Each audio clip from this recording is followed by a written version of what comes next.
They're fed up. They can't get access to food and water and medical supplies, and they can't. And they're, it's reached a boiling point. But it's just really it's interesting, and I definitely I'm team free Cuba, man. Free Cuba all day.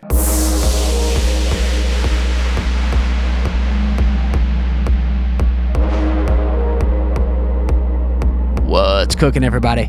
I am joined in the bunker today by Mr. Kevin Gallagher, a.k.a. the Miami Lawyer. If you remember, Gallagher was in here for number 31, and so since he was back up north gracing us with his presence, I had to invite him through again. And I'm glad I did, because it was very, very good timing. The reason I say that is because Gallagher is one of, if not the most knowledgeable people on the hip-hop space I have ever met in my life. And this week, 2 days after this episode is out, at midnight on Friday, we are, knock on wood, finally going to get the Donda album from Mr. Kanye West. And so naturally, the first hour of this conversation was all about hip-hop and included a good 25 to 30 minutes talking about the upcoming album and other things surrounding the man that we know as Ye. So I was very, very happy to do that. After we talked about hip-hop and stuff, the second hour, we got heavy into the Cuba issue as well. Gallagher, as I've mentioned, is the Miami Lawyer. He lives down in Miami. He has a lot of friends in the Cuban American community, so this is something that hits close to home. If you haven't checked out what's happening in Cuba, it's pretty wild. The regime may finally be teetering on the brink of collapse for the freedom of the people after 62 years, which is nuts to think about and hopefully is very, very close to happening. But we talked a lot about what's going on there to fill you guys in, and also Gallagher had a lot of tidbits that he picks up, I guess, from the people down there in the community and the things they talk about what's going on. So that was good. And then the last hour, we got into a few different issues, including like antitrust law, the $15 minimum wage, and also the new, I think it's called the NIL legislation or law or whatever the hell from the NCAA that actually allows athletes to profit off of their own image and likeness, which, about 60 years too late, but that's neither here nor there. Anyway, so great conversation, good time. Love having this guy through, and we'll definitely do it again. I hope you guys enjoy. Now, if you have not used the link in my description along with the code TRENDIFIER at checkout to get $100 off either the 8 Sleep Pod Pro mattress or the 8 Sleep Pod Pro cover, check it out, people. And I'll even focus on the cover. As I say each week, you can absolutely get the mattress if you are looking to buy a mattress right now, but if you like the feel of your current mattress and it's a big hassle to get a whole new one, the cover does the same thing. And what it does is it uses 8 Sleep's proprietary technology, the app that they've built, to measure your sleep stages throughout the night. It measures things like those actual stages, which there's terms for, but also like your REM, your body temperature, etc., so that you get an optimal night's sleep. And in the morning, let's say you sleep 6 hours, you will feel like you slept 8. It's an absolute game changer. So if you use that link in my description, along with the code TRENDIFIER at checkout, that's TRENDIFIER, you will get $100 off an order of an 8 Sleep Pod Pro cover that comes in queen or king sizes, depending on your bed size, or the full-blown 8 Sleep Pod Pro mattress, which is if you want to go all the way with it. And if for some reason you don't like the product, there is a full 30-day guarantee policy, and 8 Sleep's customer service team is phenomenal to deal with. So I don't think that'll happen, but check it out. And to the people who have been checking that out and making the purchase, I'm glad you're doing that. It's helping pay the bills, and also I think you can probably see it's a total game changer. Anyway, if you're not subscribed, please subscribe. We are on Apple Podcasts, Spotify, and YouTube. And if you're on YouTube right now, hit that subscribe button, hit that bell button, and leave a like and comment on the video if you would, please. To everyone who has been finding the podcast on TikTok, or specifically like over the last 15 weeks, and has been sharing the podcast with a friend, I am noticing it. I've been asking for it now and adding on top of that for what you guys have already been doing over the last maybe like 6-7 weeks, something like that. And it's happening, and it is an enormous, enormous help. So thank you very much, and please keep doing it. It's growing the community. I love the outreach I'm getting. I'm really enjoying talking with people that I can get to in the DMs. It's been a beautiful thing. So to all of you who have not been making yourselves strangers to me, thank you, and don't stop doing that. Sometimes I won't see it, but when I can, trust me, I will respond to whatever I see. So once again, if you can continue sharing the show, that word of mouth is the biggest thing. So thanks to everyone who's doing that, and let's keep it rolling. That said, you know what it is. I'm Julian Dorey, and this is TRENDIFIER. Let's go! This is one of the great questions in our culture. Where is the nuance? You're giving opinions and calling them facts. You feel me? Everyone understands this, but few seem to do it. If you don't like the status quo, start asking questions. Kevin Gallagher, Return of the King. What it do, baby? What's up, kid? Get those headphones on. Let's roll. There you go. Cheers. Salud. You are the fourth total person to be back in here twice. Okay. And Horo was technically here once, but we did 2 episodes. And Ty was here like back-to-back weeks at the beginning. The only other person who's like been spread out and then come back in was Mike Spears. So you're in good company. I'm honored, man. I'm glad you had me back. Yeah, man. Well, last time there was like a lot that we didn't, like we got down some interesting silos in that conversation. And then I realized at the end we covered like a little bit of music, but like you've been the biggest music guy I know, especially in hip hop, my entire life. I love it, yeah. I'm obsessed with it since the first album that got me in love with hip hop was probably, I guess, the Eminem Show. Was that before Get Rich or Die Trying? I think it was. I believe Get Rich or Die Trying was 2003, I think. It absolutely was. So I think the Eminem Show was probably like 2002. I think that was 2002. Either way, that's what got me obsessed with hip hop. And then 50 Cent, or the Eminem Show is what got me into hip hop, right? Because like at that age, I was listening to like Smash Mouth and stuff. Like, what are we listening to at that age? I remember the Eminem Show came out, and I remember like I wanted it so bad, and I had to get my grandmother to buy me it because my parents wouldn't buy me it. You know, you play that trick. You're like, oh, Nana, let me get this. It's cool. No, see that Tupac picture? Yeah, with the marijuana leaf. Grandmother? Grandma. Yeah. Dude, grandmothers are the best. I tried to. I'm going off a side right now already. I tried to get Grand Theft Auto. I tried to get my grandmother to buy me Grand Theft Auto for like PS2. I think it was Grand Theft Auto 3. And like we went to the store. I remember this vividly. We went to like the Best Buy or whatever. We're in the checkout line. Like your grandmother, they spoil you, whatever. Oh, yeah. We go to the checkout line. We're there. Like finished. Like we're home. Finish line. And then the guy's like, "Excuse me, ma'am. Like, do you know that this is like rated M for mature and it's not?" And she was like, "Oh no, I didn't know." And I was like, "Bro, you're gonna blow up my spot like that? Come on now." And then I didn't get it. Well, shout out to Grandma for trying. Yeah. It's the effort that counts there. But you got into it with, that was Eminem's second album, right? I'm not sure. I think it was probably. I mean, he had Slim Shady LP, yep. And then I think there was an album in between that. Definitely, I think. He's a machine. He's had so many. There definitely was an album, and it was like maybe the Marshall Mathers LP, I think, right? Yeah, I want to say the first one was like maybe 97, 98, something like that. Yeah, it was 98 because it had the Bonnie and Clyde 98 on there. That's it. Yeah, that's it.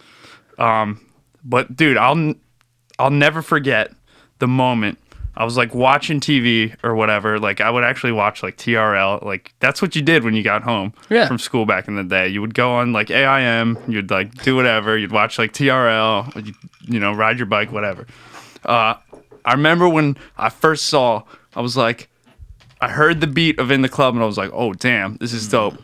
And then all of a sudden, you just see this like yoked ass man doing pull-ups upside down or whatever, sit-ups upside down. He's just like go.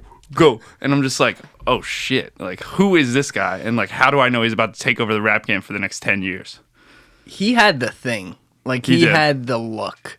There was something about it where I don't really know how to describe it the way I want to, but everything about him was just like so almost like made for camera. You know, like he's this ripped guy with like a hell of a smile, and then he's like this smooth, like larger than life personality. And he had the whole backstory of him getting shot 9 times, which was like at the time it was crazy. It was like unheard of. It was I just remember 50 Cent was, you never heard of him, and then he was literally everywhere for the next 10 years. And to this day, I don't know that a rapper, I'm not saying 50 Cent's the greatest rapper of all time or the most dominant of all time, but when he was on top, I don't know that anyone's ever had like a stranglehold on the rap game such as 50 Cent when he had that. Because you think about it, he had like, let's say like 2005, like you had the Get Rich or Die Trying, then you had the Massacre, and then you had like G Unit was coming up at the time. So he had all the G Unit guys like Buck, Game, all those guys. He had the clothing line at the time. He had, what else did he have? I mean, he had the shoes. He had the Reebok G Unit shoes. Wasn't he a vitamin water guy too? Yeah. He had vitamin water, but I don't know that was really like related to rap, but it was still, you know, it's a thing. Exactly. Attention. Yeah. But I think like maybe Drake has since beat him, but I know that there was some record, and it might still, maybe this is one that we Google or whatever, but there was a time where 50 Cent had the most, he did something since the Beatles. So let's say he had like 1 through 5, like all 50 Cent, 50 Cent, 50 Cent. I think if you search like 50 Cent, yeah, there you go. Damn. June 30th, 2005. I accept the cookies. Okay. Rapper 50 Cent has become the first artist since the Beatles to have 4 simultaneous hits in the U.S. Billboard Top 10. 4 out of 10. I don't even know that Drake's done that. I don't know that he has either. I know Drake is the most, I think he's the most streamed artist now of all time. He's got that line like, I got more slaps than the Beatles. But I think that was because he did like a similar thing where he like broke a Beatles like record. But yo, think about that. 4 out of 10 in the top 10. That's crazy. That's crazy. It's nuts. And I was gonna, you answered the question, I guess, before I was even gonna ask it, where I was gonna bring up Drake and be like, but is it the same thing? And like when I look at Drake, I don't think of him, and this is a compliment, it's not disrespect, I don't think of him in the same type of category as like 50 Cent. 50 Cent was the more traditional rap game. I mean, I think the Massacre is one of the top 5 rap albums ever made. It's masterpiece. It's top 10 at a minimum. And he's like a pure rapper. But what we saw was this whole genre bending idea that happened in music, and Drake was a big part of it. Oh, for sure. Where you saw in the late 2000s was the first little bit, but then the beginning of the 2010s, it started to move from people don't just have to be like in this box. You know, like as crazy as it would seem to us today, if a guy like Tupac was coming up, there's a chance he wouldn't just be a rapper. He'd be singing songs as well. There'd be more layers to him. That's where the model's gone. So it's very hard for me to compare rappers that we see today to even, you know, guys who weren't that long ago. Like 50 Cent still making music, but I'm saying like when he was at his height, that wasn't like that long ago, you know? Yeah, it really wasn't. And I never even thought about what you just said about Drake. I mean, obviously I've thought about it, I know about it, but like he really was the first to kind of do that. Because now, like, he honestly did pave the way for a lot of artists to kind of do the whole, like, straddle the line between, like, is he an R&B artist? Is he, like, a rapper? Is he, you know, a singer? And I can't really think. I'm sure there's people that could give a list of, like, 10 people that did it before Drake. But to do it on that level, no one has done that. No, he really... What's the one song... I want to say, like, when I think of them in my head, they all blend together, like, from the older days with him. But I want to say it was the song Take Care. Maybe. But there was one song where I remember, whoa, okay, this guy's not a rapper. There's more. There's more to him than that, you know? And he was definitely seminal in that. I think, to be honest, that was the whole, like, when I first heard about Drake, that's what the buzz was. You know what I mean? It was like, there's this guy, he's like, the first Drake song that I remember is like, baby, you the best, you my everything, whatever. You all I ever wanted. Yeah, whatever that song was, that's probably like the first Drake song we all heard, right? And from the jump, the buzz was like, all right, is this guy, like, who is this guy? He's got this like cool voice, and he kind of raps, and he's like with Lil Wayne, like, and like but he's from Canada, but like whatever. And it was just kind of this like, who is this guy? Like, what is his place? And like people were trying to like put him into a place, and they couldn't. And he carved his own place. Carved his own, and the voice thing is underrated at that point. Oh, because these guys, when they do something, like when there's something in their voice, and 50 Cent was one of them, 100%. Like he just kind of had like that slight smooth baritone thing. It's like its own instrument. Yo, like Jay-Z's voice is an instrument. It's interesting you say that about 50 in particular. Have you ever listened to his stuff before he got shot? Because he got shot in the mouth, if you recall. He got shot. Yes. He got shot like in his here. cheek. Yeah. And it completely altered his voice. It kind of gave him that, like, it's 50 Cent. Like, you know, that kind of like, if you listen to him before he got shot, I think he's still a dope rapper, but his voice changed, and I think for the better. I think it's what made him unique and made him a good rapper. Like, he didn't, like, slur, but he kind of had that, like, he had that, it's hard to describe, but if you listen to a song from, like, a 50 Cent song from, like, 1998 or whatever, and then, you know, 2004. It's different. Yeah, it was totally different. But the narrative is really what drove the whole thing. Like, yes, that obviously something like that made the back end of his voice and made it the 50 we know. But that story, like this dude got shot, like what was it, 9 times or something like that, and lived, and then, you know, put out this amazing album.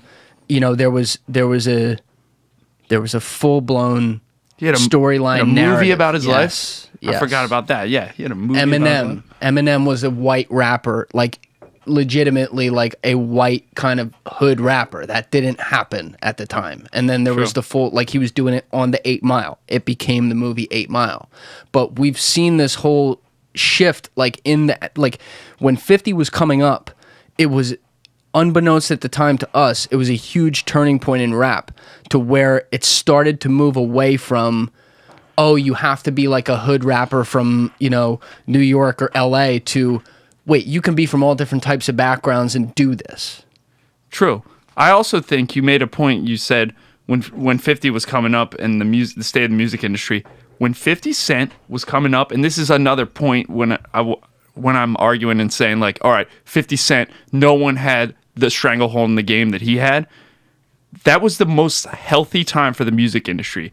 It was right when CDs were just like incredibly popular. So you were switching from the tapes to the CDs. It was before the birth of MP3s. It was right around the ringtone era where that was just like, people were just like, they'd spend however much, like $1, $2, like every other week to get the new cool ringtone, the ringback tones. The amount of albums he sold, it's crazy. And that's at the time where it was pure album sales. Now the album sales, they say it's like they convert it from the streams to the sales. So it's not pure album sales. But back then that was like, he's selling like what? I mean, we could look it up. Like I want to say it was a lot. 10, 15, maybe even 20 million copies, which is like insane. That's insane. I never thought about what you just said, but I think you made a bigger point than you even realize. He was actually, you could look at 50 Cent as the case study of the shift of the music industry. Because when he came out with Get Rich or Die Trying, you're right, that was 2003, and that was the height of the album game.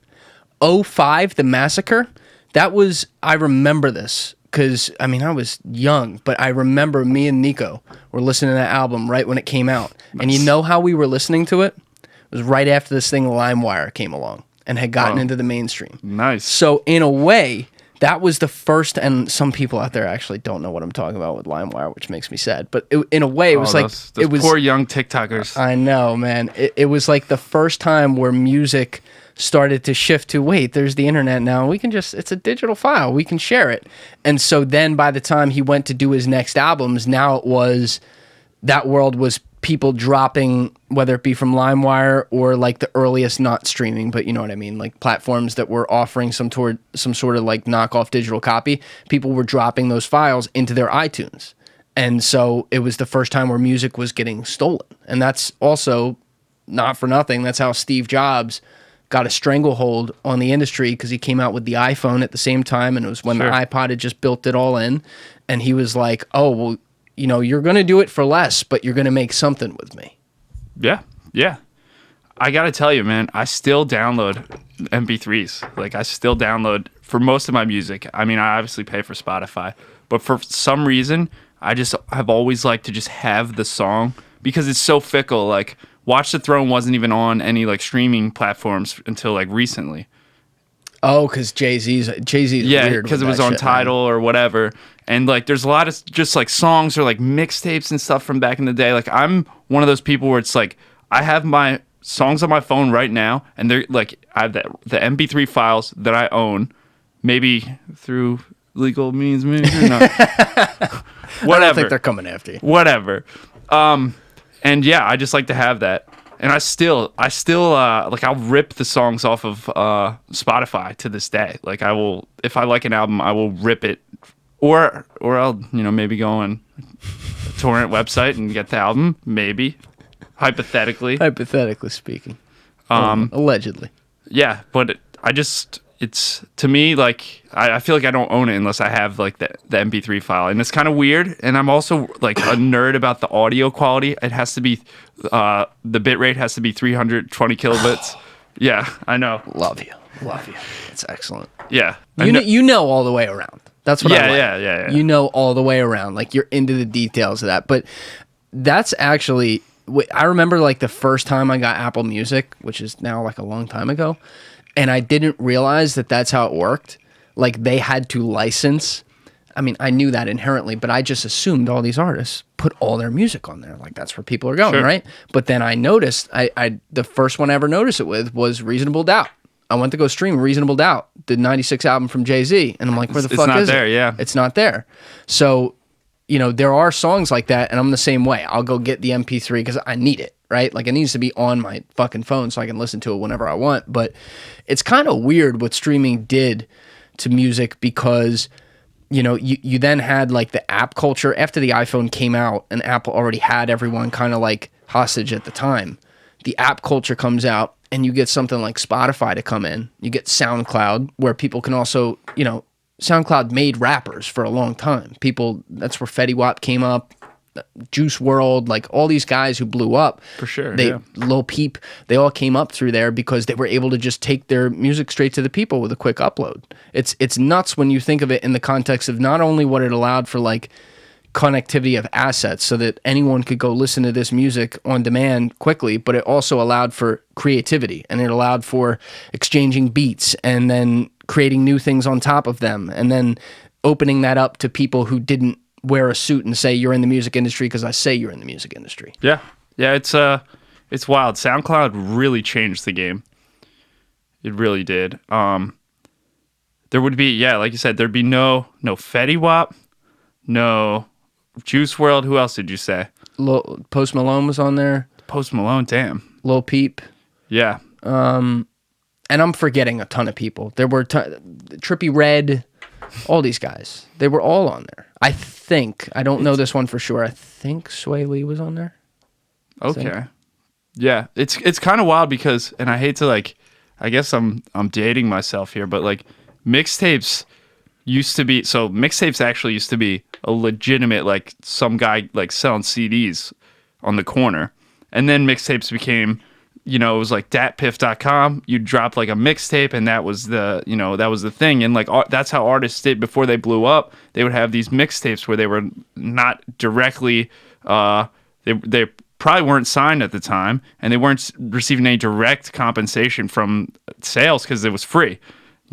And that was kind of for a lot of artists and like rap groups. Like, if you want to go back to 50 Cent, the G Unit Radio or whatever, they put out like a mixtape every week where they just like remix songs and like do all this stuff. And it was just, it was an exciting time for music. And then you go like, you talk about, like you have Lil Wayne with all his like the dedication. What was it? Dedication? Is that Dedicate? I forget. He had those mixtapes, then No Ceilings, and then like all those mixtapes, which is just free music. Him just remixing, like, rapping on other beats, and like that. In a way, it's not as prominent anymore because the mixtapes were. They were basically like mini albums. You know what I mean? It was They were absolutely like album quality music that was released like on a regular basis for free, which nowadays you kind of don't have because you have such easy access to upload your songs. Like, you record a single song, you'll just release it if you're not going to put it on iTunes or Spotify, whatever. So I don't know. Yeah, looking at the careers of guys like that, though, who lasted through it all, like Lil Wayne's enormous today, and obviously now it's been a couple years since the big album he dropped at the end of 2018, but like he can do that. That was pure. That was the pure streaming era, and Lil Wayne's bigger than ever because these guys found a way to adjust. Whereas a guy like 50 Cent, and I think it's because he has a lot of other interests too. Like over time, they stopped making as much music. They've kind of faded with the times. Yo, I have a couple thoughts on this. All right. You know why I think 50 Cent hasn't kind of fell off or whatever, or failed to kind of have the longevity of like a Lil Wayne? I think he just was too egotistical and engaged in too much beef. He just always had beef with rappers. Like you could sit here and name 10 rappers that he's beefed with. Like everyone. He's beefed with big one was Ja Rule, but he's beefed with Fat Joe, Jadakiss, Nas. Like beefing with Nas. He's like so many prominent rappers that he's just like would just release a diss song against, and like that was kind of so that's how 50 Cent came into prominence. Was he had that song How to Rob? Do you know that song where he just basically like he started like talking crap on a bunch of like rappers at the time, and it gained prominence. But then it kind of the older he got and the further into his career, it was kind of like, all right. And Kanye, remember that's kind of where it spilled over for me as like a fan, where it was like, damn, you're making me choose between 50 or Kanye. Like that's a hard choice. When they had the whole like album, like who's gonna sell more copies, and then Kanye won, whatever. But it was it just was like, come on, it's just too much. Like I understand the competitive nature and I understand what you're doing, but like it's hard for a fan because you're absolutely alienating a lot of your fans because you're making them pick sides. I think that people looked at the West Side East Side beef of the mid 90s completely incorrectly, and they assumed that's how they had to be. That beef between Pac and Death Row Records against Bad Boy Records of Biggie and Diddy, that went beyond the studio. That was some straight up. There were a lot of things behind it, and I'll leave it at that. And so the fact that it happened, though, drove a ton of attention to all of them. They were phenomenal. Biggie and Pac were incredible. Sure. Their music was already great, and it made them larger than life. And so it was an incredible marketing tactic in that way, but that's my point. It was not that. What happened later to me is that, don't get me wrong, I think when guys start to come out with these things and start to bring out these beefs and stuff, they start believing what they say. Don't get me wrong. But like they do a lot of this and have done a lot of this in the years since then because that's what they think they're supposed to do. There was there was a song that Eminem was going to drop. I remember this is like maybe 7-8 years ago now, where he was, he's a lyricist just having fun and fucking around. He was going to rip like a million rappers, like all of them, Lil Wayne, all the big ones. And then he came out, I think with a song, or maybe he talked about it. I don't remember. But he came out with something. It was a song where he said, I made a song where I was going to rip all these people. For what? I love all these guys. Here's all the people I was going to rip, and here's why I like them. Because it's like this thing. Like, oh yeah, you're supposed to beef in hip hop. And it's interesting you bring up a guy like Kanye, because I look at Kanye in a different light than 50 Cent. He's another guy who, like maybe Kanye, 50 Cent, and Drake, for different reasons, were a part of this whole switch over that happened in hip hop, because Kanye, like, I don't think of him as a rapper. He is a great rapper. Let me get that straight. I don't want to be misheard. He is a very good rapper. But Kanye makes a sound. He is an incredible artist. He's an artist. Yeah, yes. He makes a ensemble, like a musical ensemble. I also don't think I think there's like interviews of Kanye where he's even said this about himself. He's like not that great of a rapper. I actually was watching this interview. I forget, it might be on that Netflix thing where it was like the hip hop thing. Yep. Where he was like, when I started out, I was rapping all these like very like intricate rhymes and like all these, like double entendres, whatever. And then he realized like people didn't, for whatever reason, didn't relate to that, didn't like that. So he just was like, I'm going to dumb it down and be a little simple. That's not to say he's not a great rapper. Obviously, I think his resume and his body of work speaks for itself. But as far as there are better rappers than Kanye. Absolutely. what he does is, I mean, he's just like you said, he's an artist. Like he produces all of his own tracks pretty much. Maybe here and there, someone else will. He concepts all of them. Yeah, yes. I mean, basically start to finish. I mean, early in his career, he was doing everything, and he gets all these artists from different backgrounds, different types of music, blends their styles. Like he's so experimental with it, and I mean, we're not saying anything that hasn't been said a million times about Kanye. He's just like he's a musical genius, and he knows it obviously, and he's not afraid to tell people. But do you know that Kanye almost didn't happen though, like his whole career? Well, what do you mean by that? He was producing, because I like that you bring that up. He was a producer first, so he was making beats at Rockefeller Records, and he was making music over there for other artists. And he wanted to be a rapper. He was the college dropout. He was like 25, 26. He's like, no, like I rap too. And Jay-Z, all the guys, they loved him, but they're like, Kanye, you're a producer, man. Like you make a sound. And he's like, no, I want to do it soup to nuts. And the reason that they were giving him, and it's not like they were holding this over him, but it's just how it was such a weird spot with hip hop, with the precedent that had been set with like a Pac and a Biggie. They were like, well, you're not like a hood rapper. You're like a college dropout guy, and with the backpack and the polo, right. So they were like, I don't know if marketing wise you make sense. And he goes, I'll make something so great, I'll make sense. And then he did, and they're like, yeah, bet. You ever listen to the song on College Dropout, Last Call? I was listening to it last night, actually. Yeah, like the whole thing is like a 12-minute song where he literally talks about all that stuff. Where he was like, I was making beats for this guy, I was doing this, they were managing me as a producer, but I really wanted to get into rapping, and they weren't like, they didn't have it, and then I was doing this, and then like it talks about how he almost signed with someone else, but then didn't, and then he signed with Rockefeller, and it's like the rest is history. What do you think of Kanye?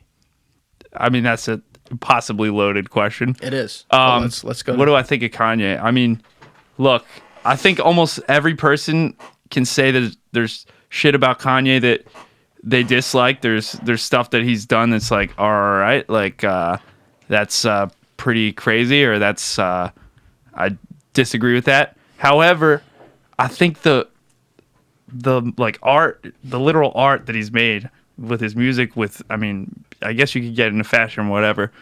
People are always kind of willing to like, all right, we'll hear him out. You know what I mean?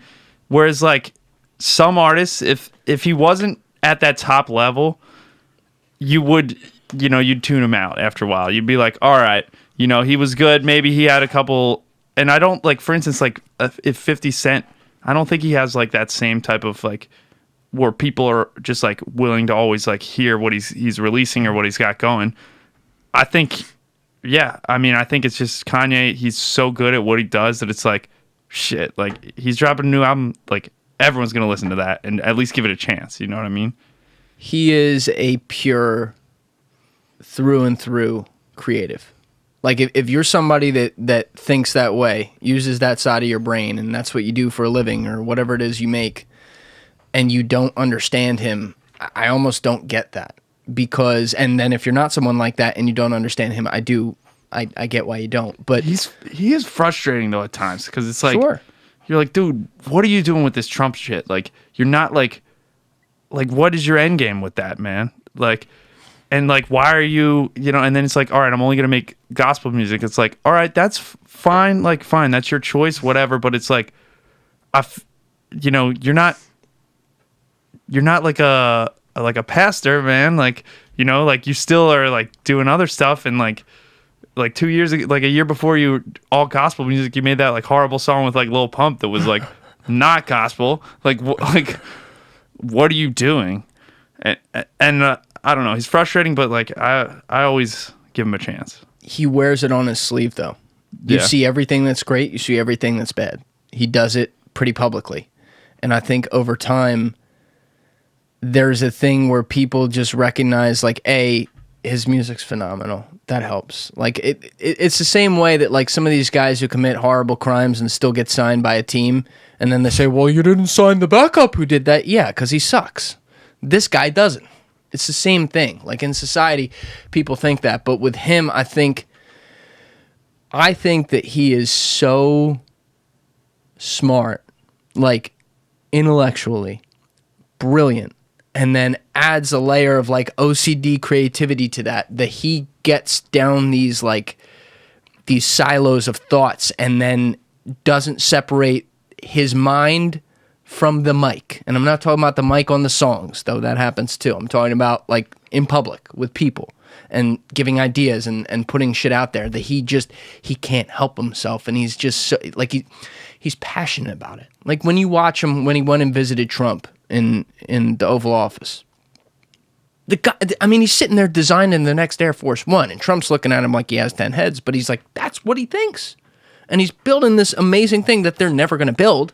But like, he sees the world like that. He goes, why does that look like that? It could look like this. Let's make it look like this. And I respect that. All right. I respect that to a certain extent. He does have a clear diagnosable mental illness. Yes. And I'm not like shaming or I'm certainly not shaming or trying to take anything away from him for something that, for a medical thing that he can't control. However, I think some of like that behavior is some like manic behavior, which is like it's hard to separate. Like, all right, he's just like super committed to his craft, to what he's doing. He's like, like a ultra perfectionist, to like, all right, like now he's living at like, what was it? He's like still at Mercedes-Benz Stadium. Like, where is it? Like, drop it, Kanye. By the time this airs, dude, like I don't think we'll have Donda. We're really not. Don't. This is gonna be. It's August 6th. It's coming out. This is gonna be before August 6th. This is gonna drop before August 6th. Yeah. Okay. Yeah. Interesting.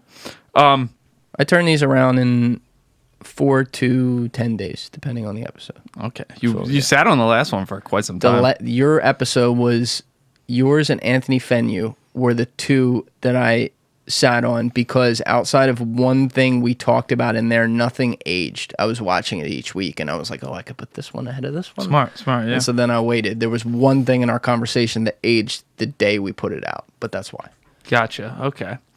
But yeah, I think it's hard to the mental illness aspect is I think that's something that needs to be kind of, talked about, and like it's hard to differentiate. All right, Kanye's literally like, he's manic right now and he's like obsessing over something, or he's just an artist. And like that's the thing. I think the best artists of all time, they all have that kind of like, where does it become too much versus, you're just passionate about your art. And that's one of those things where like you can't really ever, you don't know, because there's no Kanye without that side of him. No. That's it. There's no difference. It's not a blurred line. It's the line. The line is you get the artist and you get the whole artist. What's good, what's bad. I mean, I do think about that a lot with creative-minded people, whether it be in any kind of art. It could be a painter, it could be a musician, it could be an actor, something like that. You see throughout history a lot of these people, I don't want to say a lot of them, but there are examples of people who meet a not great end. They're depressed. They have all these underlying issues and things like that. And one example I always point to is Robin Williams, because he was such a sweet guy and everyone loved Robin Williams. Yeah, damn. But he lived his life. He was a very humble guy, number one. And number two, he lived his life to make other people laugh. Like, because, he's an amazing actor and Oscar winner, the whole nine, but the first thing he was a comedian. And so he always injected that into what he did. And then in his own life, like in his own thoughts, he couldn't make himself laugh. Because it's just like you're so wired to constantly do something for the other people, because as a creative, you are an entertainer. Even Michelangelo painting shit that takes years and then it comes out and people see it or they don't. He's an entertainer in that way. People are entertained when they see it. So like with Robin Williams, and obviously he got a Parkinson's, I think, diagnosis shortly before he died, which was horrible for him. I didn't know that. Damn. Yeah, that's what put him over the top, I believe. And so he was thinking to himself, allegedly, that, a part of it was, what if I can't make people laugh anymore? And that's the one thing that keeps me going, which is so sad to think about. And I wish like I wish he would have told people what was going on, because people could have showed him how much they appreciated him. But you know what I've heard? I've heard that comedians, particularly, they're some of the most like depressed people, because they at like an early age or whatever have to like use comedy to cope with like whatever it is in life. And like there's like a common like, you know, like story arc of like a comedian's life where it's like they've experienced, you know, whatever it is, like a alcoholic, you know, family member or something like this, where they just like at an early age like use comedy and like become like the class clown or whatever it is to kind of cope with that. And like there's some of the most, you know, depressed people. That's what I've heard. You know what I mean? That's a very real thing, and there are plenty of examples of that. I do think they're such a prime example because their literal job is to make people laugh, which is supposed to be the opposite of sadness. But it's in all art, and you see it a lot with Kanye. And you're right. I mean, he's talked about it too, to his credit. Like there are some mental things there, I think, that are also just a part of who he is. In the same, I don't want to say the same way, but like you look at a guy like Elon Musk, who has recently talked about how he has Asperger's. It's like a part of what also makes him that guy. I mean, he's a lot of people who have Asperger's are unbelievably intelligent, like far more than you and I, than the average person who doesn't have it. So it's like the give and the take with it. And I think with Kanye, like his brain is wired in so many different directions creatively. Like he's one of the few guys who has pulled off a pure combination of minimalism and maximalism in what he does.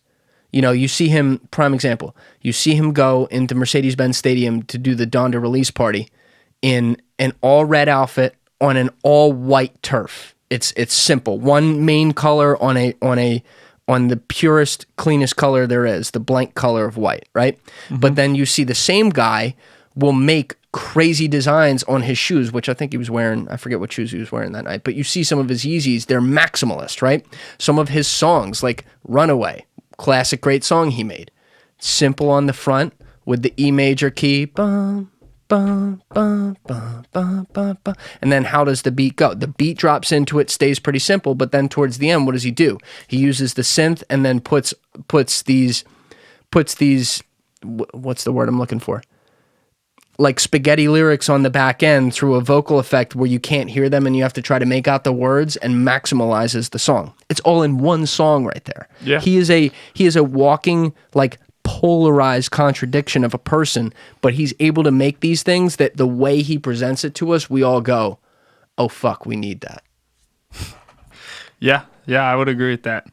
He is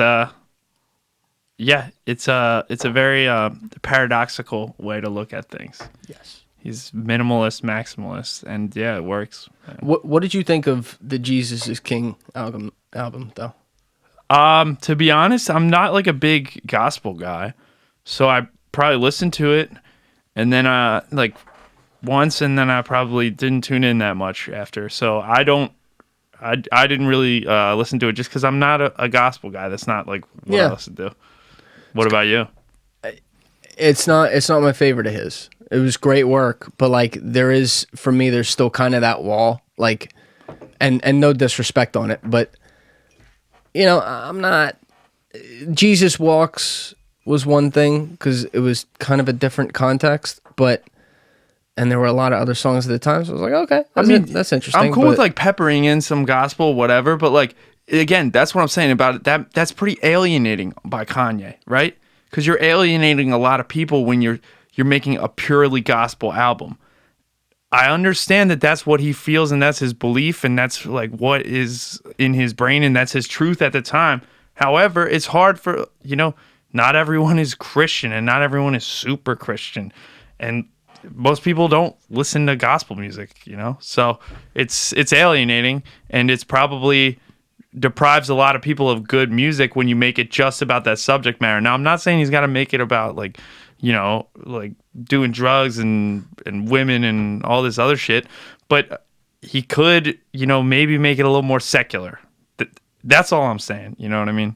I don't disagree with that at all because and I haven't seen numbers or anything, but I don't think that was like his highest performing album. It wasn't. Sure, it's not people's favorite.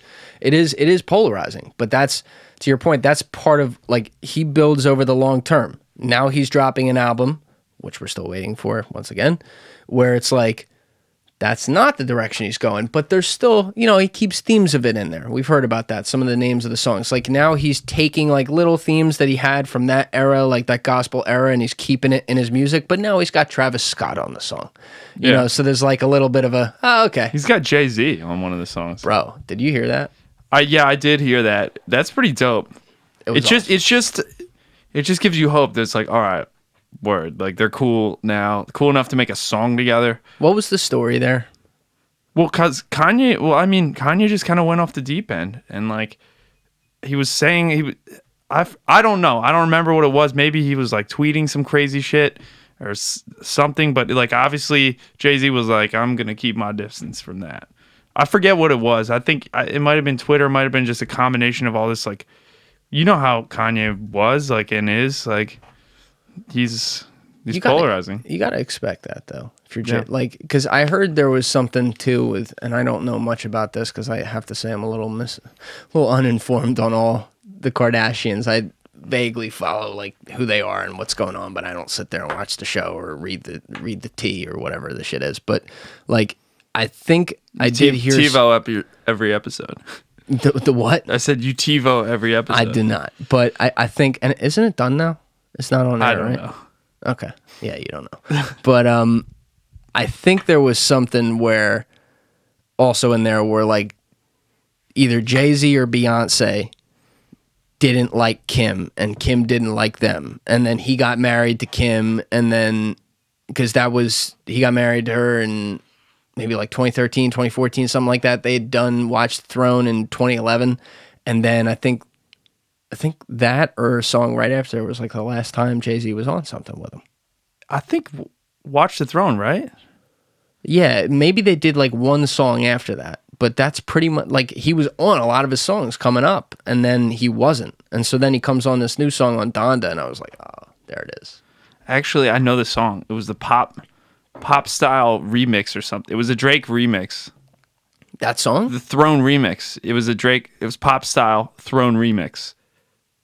The one that's coming up on Donda? No. That was the last song that they were together. Oh, I was gonna say, yeah, because I haven't looked at that yet. The ones we heard at the album release party, what he drew them off of, like what he sampled. Did you see any of that yet? I didn't even like watch it. I've watched like I follow whatever like some hip hop blogs on IG, so like I saw whatever little snippets were on there. But I definitely heard the Jay-Z stuff. That's it. That's all that I've really like, and I saw like obviously him like walking around in like a red suit. Apparently he's still got the red suit on, hasn't showered in 2 weeks. No, is that true? That can't be true. Bro, he went to the apparently hasn't showered. That's not like, dude, you're not, we can't sit here and be like, oh, he's a genius. Like that's mental illness, bro. Let's be real. I mean, that's manic behavior. He probably did shower. I'm not gonna lie, he probably did shower, but he was wearing. People were saying that's where I draw the line. If you wear the same clothes and don't shower, you're. I'm not gonna be insensitive. You're mentally ill at that point. Like you need to. That's not where the artist is.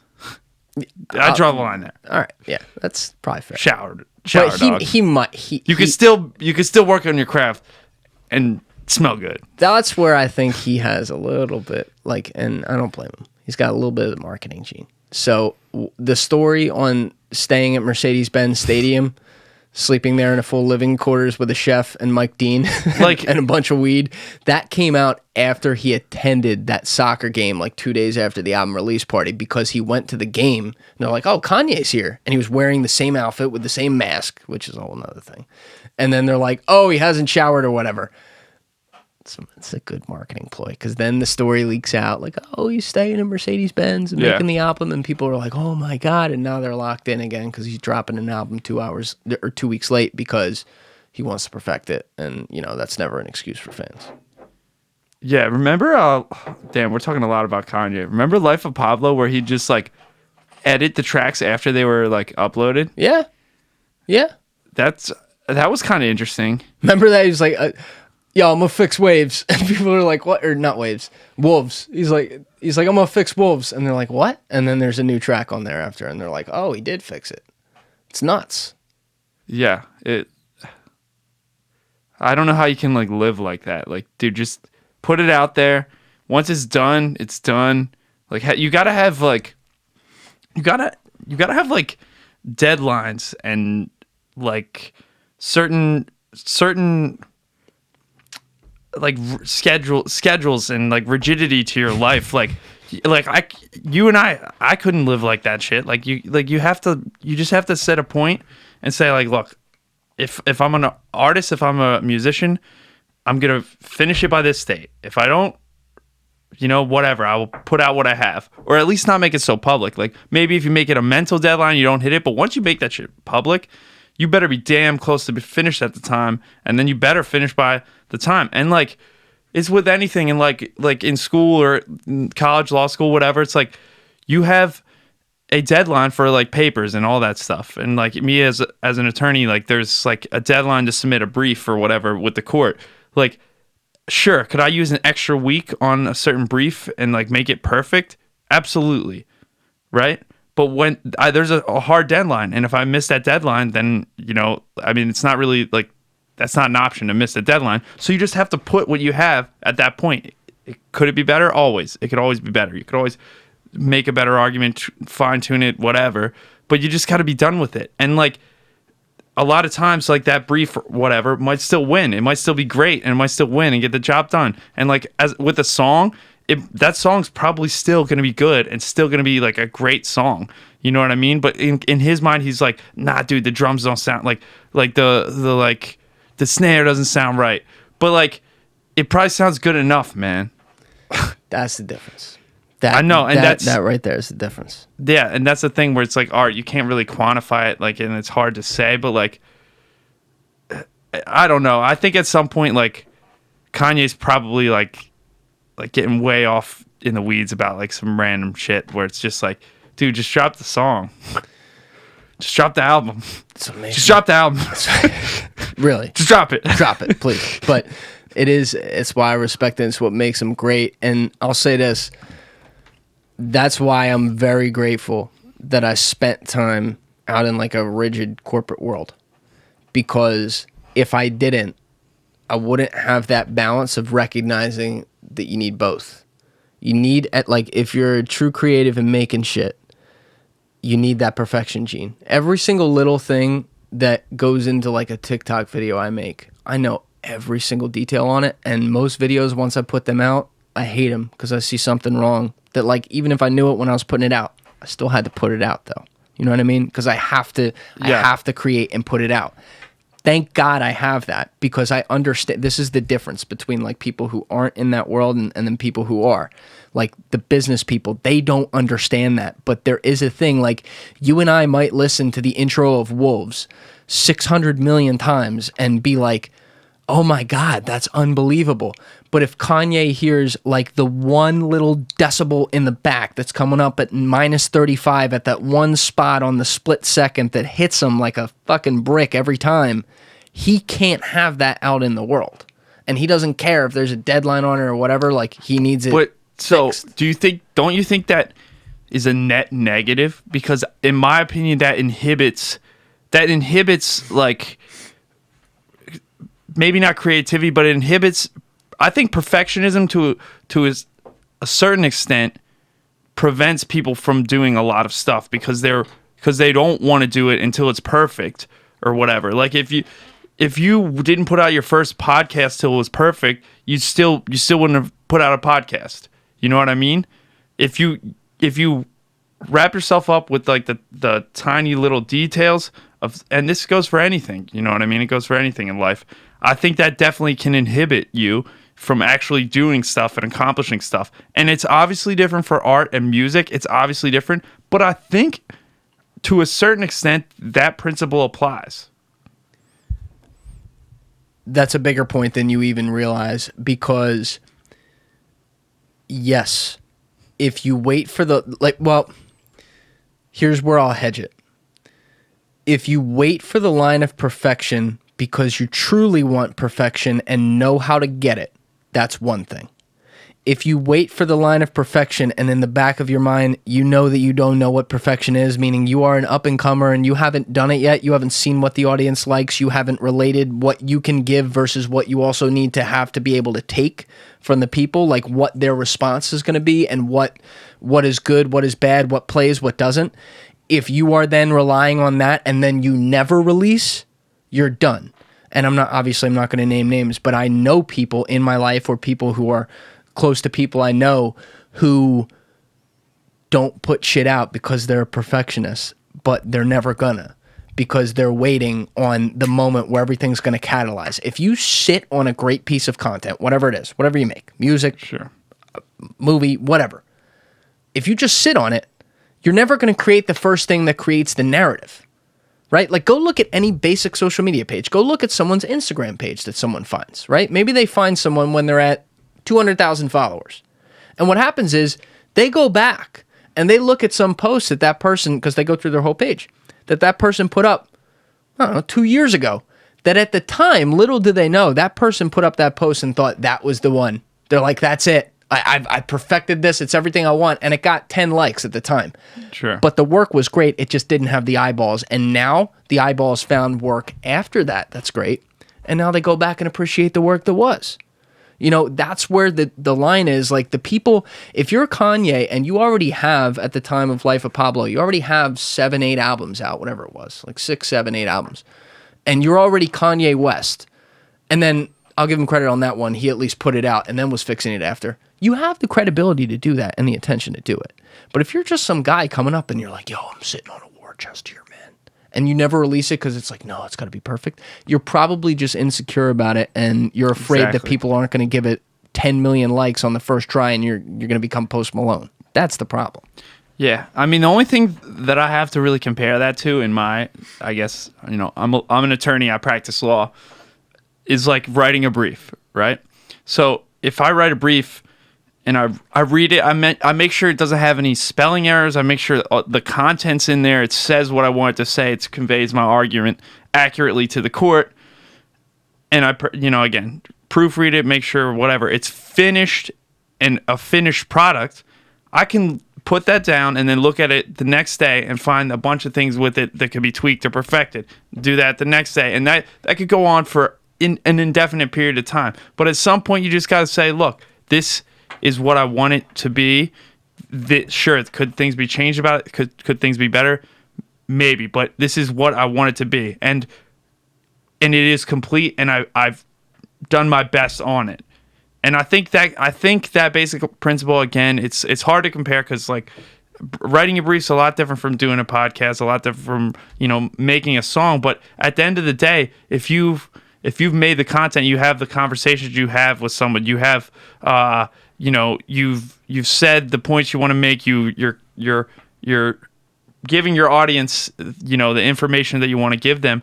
At some point, it's good enough. Yes, maybe you could tweak a thing here, maybe you could tweak a thing there, and that's the process. You're always going to be doing that. But at some point, I mean, I think we're in agreement on this point. You wouldn't be releasing stuff if you had to worry about every little thing that could possibly be better. Look at Lil Nas X. Now Lil Nas X is huge and has the attention and the budget and the team to be able to work on every single little detail at the time and have unlimited resources. And he can drop it and it can be what he wants when he drops it. Sure. And like, people can help him stay to a timeline in that way. Because he's also, he's a little bit more on this planet than like a Kanye West, right? But when Lil Nas was coming up, I feel like a lot of people should know this. People who were on TikTok definitely know this, but like, it should be a bigger story than it is. He re-released what's it called? Old Town Road. I think like 3 different times. He put it out there and then he kept iterating on it later. Like, once he got reaction to it, like, oh, we like that, we don't like that. All right, I'm gonna fix that. I think he did it 3 times. And the third time was it started to blow up. Third time was the full charm because he put Billy Ray Cyrus on it. And that he saw like, oh, I can actually blend into country with this, right? I can literally get a country icon on here. And he did it. But like, he put out a version, a little bit, went a little bit. He pushed it on every platform. He DM'd everyone on every platform. And then he put out, I don't know if it was 6 months later, 7 months later, put out another one that he cleaned up. Then people were like, oh, I fuck with this. Then it kind of went viral-ish. And then he said, Billy Ray Cyrus. He had the credibility to do it. If he had just sat there and be like, yo, I'm going to put this out. Well, it's perfect. Sitting in his mom's house. You never get that. And then you never get Lil Nas X. Exactly. Yeah, I think a lot of artists need to be more willing to accept a very loose version of perfection. You know, I'm not saying that they shouldn't strive for perfection. I think anything you do, whether it's writing a legal brief, whether it's making a podcast, whether it's making a song, you got to strive for perfection and be proud of what you're doing and be complete and like, you know, don't half-ass it. Don't throw something out there. But yeah, I mean, look, like perfection is a very fleeting concept. Like you're not like, you know, it's not really possible. You can always improve shit. Exactly. You're right. It's a concept rather than a definition. Exactly. There's nothing like you could look at the greatest things ever made. I could go through Hendrix's work, and I could find things where I'm like, oh, he could have done that chord right there. But you know, he's Hendrix. At the time, he put together all these crazy things, and we're just like, oh my god, that's unbelievable. And yet you can still be like, oh, he could have done that. You look at Steve Jobs. Like, he could have done a few things different on the iPhone. We know that now because we have them. And there were some things we have now that were technologically available back then. They didn't put in there, right? You iterate over time. That's what people do. And, like, the legal brief example is actually great because there is a lot of, and this gets overlooked, there is a lot of creative work in that, in the sense that when you're a lawyer, you are held to the constraints of the law and what is needed, like what the guidelines are to write something like a brief. Sure, there's like a page limit, like stuff like that. There's a lot more of like a box of fine, like strict guidelines, I'd say, obviously, than what you're doing, than creating a song. But, you know, the parallels are there. And that's the thing. Those constraints allow for the fact that any creativity you can do to work within those constraints can stand out more, because people are held into this box and most people are like, all right, well, that's what we got to do. But if you can do that one, like, and I mean this, if you can put that one sentence at that one place. Dude, when I legally write, I always have thesaurus.com up because I'm very, like, I'm a lawyer. I like what I do. I'm proud of the work that I do, and I'm a good lawyer, I believe. And I think I write persuasively, and I think I argue persuasively. I think the exact word matters. Like, there'll be times where I'm like, this is like, sure, this is saying what I want it to say, but it's not, like, I can be more precise with my language. So I'm like, thesaurus.com, I'm always finding, this is this exact word. And I know that's something that's like sounds like very nerdy and like very like, oh, like a lawyer, like that's such like tiny little trivial minutia. But to me, I think that's what separates like a good legal writer and like a persuasive writing from just like from like just okay persuasive writing. 100%, man. That's why all these companies, not like literally, are incorporated in a state like Delaware, because their court of chancery, I mean, the process, you can also get there very quickly. So like Apple, Google, all these places, they're Delaware corporations. They're legal corporations through there because they can, A, get to that court very quickly without all the legal bullshit and hoops, but B, the judges on that court write opinions that they can set precedent. And the judges are incredible writers. Like the people who are judging these cases, to your point, you're a lawyer on the other end. You don't think that in a big league place like that, like that's commercially, that's the biggest league in the country. You don't think that like they're going to see a lawyer write something up, and if it's on their kind of standard, they're not going to be like, oh shit, that slaps. Oh yeah. Of course they are. Yeah, but I would say, I mean, sure, the Delaware Court of Chancery, it's definitely a superior business court, but I would say that is, I mean, I worked for a judge in, you know, Montgomery County. I clerked for a judge. That's any judge who actually is doing their job is going to absolutely appreciate that and notice that. And again, it's one of those things where it's like, sure, if you have a losing argument, say you have just like a case, you're or whatever the issue is that you're deciding, and it's just like a loser. You could write the best brief in the world, put the fanciest language, whatever. You're not going to win that, probably. But if it's a lot of times, it's not a clear loser, and that's the whole point of you being in court and hashing it out. It's very much up to interpretation, and that really can make a difference. And that's what I like about my job. Like I like, like I get fired up about like, all right, like how am I gonna convince the judge that we're right? You know what I mean? And it takes a lot of work, and you got to be precise with your language. But I like it, and that's just legal writing. Open court argument, that's a whole nother story too. Oh, they're two different beasts, but there's also, there's a ton of planning that goes into that and how you're going to, attack the issue. That's anything in life, man. That's like one thing you realize is just like you absolutely have to, whether it's, an oral argument, whether it's a deposition, whether it's, you're examining a witness at trial, like you got to plan. You just have to be prepared, and you have to. There's all these like sayings, like there's three arguments that you make: the argument that you wanted to make, the argument that you made, and the argument you should have made. And that's kind of like a legal saying. Everyone says that, whatever. And that's the truth though, because it's like every time you have like a hearing on like a motion or something, you have a plan of like, all right, here's what I'm gonna say. When you get up there, you always say it slightly different, you know what I mean? Because it's like contemporaneous. You like most arguments, you're not like reading from a thing, and I'm just talking about like, let's say an argument on like a motion. Like I'm not saying like a trial necessarily, but you always do it different. And then after, you're always like, shit, I should have said this. And like it's true every time without fail. You're like, shit, I know I would have won if I said this. You know what I mean? And it's just one of those things. But the one thing that you can control is your preparation. You just have to be prepared. You have to know what you're going to say. You have to have a game plan. Because if you don't have a game plan, and like I've seen lawyers just like flounder and get like totally steamrolled. And it's not because they're not talented, because they probably are. They just don't prepare. What was that quote? The three things: the argument you wanted to make, did make, and then... The argument you wanted to make, the argument you made, and the argument you should have made.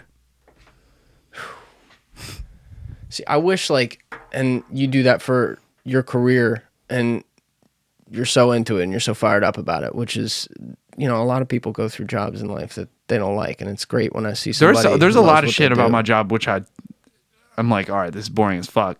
Sure. But it's anything. Yeah, that's anything, and it's like, nah, I'm pretty satisfied with my job. Yeah, but something like that though, where you're so into it and you're into that preparation with it. That's that one thing though that you pointed out, where it's the argument you wanted to make, the argument you made, and then the argument you should have made. Think about like if more people thought about that in life with everything. It's not just arguments. It's with anything you do, down to the most important things in your life, like your family or the people raising closest my kid. to you. Well, I wanted my kid to turn out like this. He turned out like this, but damn, he should have turned out like this. And so was I prepared? Did Yeah. I do enough? True. Like we regret the things that we say, but we also regret the things that we don't say, because we don't think about like, oh, should I say this right now to this person or these people because we have this thing going on, whatever it is, like a failure of communication. But then I'm always interested when, and it can come back to a lot of careers, but it's just exacerbated in something like law, where the job is literally to like communicate the point, where it's like you can see people, I'm not talking about you, but you can see other people who are like great at that job, and everything they're great at in that job, they don't pay attention to in their own life, and they're horrible at it in their own life because they're just so into that world. And it's a similar thing to me that we were talking about with creatives. They get so stuck in like that one thing that everything else can fall by the wayside. Yeah, that's definitely. I mean and that's not even law. That's just like everything. Yes. You see people that are like, how do they like function in their job? When you see like, you'll go to their house, like, I'm not naming any names, but like we all know people that are like, will have like a high a high paying career, a high profile job, or they'll objectively achieve success in whatever their career is, and then their house is like a mess, or like they're just like, they just like are like, they can't function as an adult, and you're like, how are you able to like be like a doctor, but you can't like, you know, take in your mail or whatever it is, you know what I mean? Or you can't like, you know, clean your house or whatever the hell it is. Different strokes, different folks. I don't know.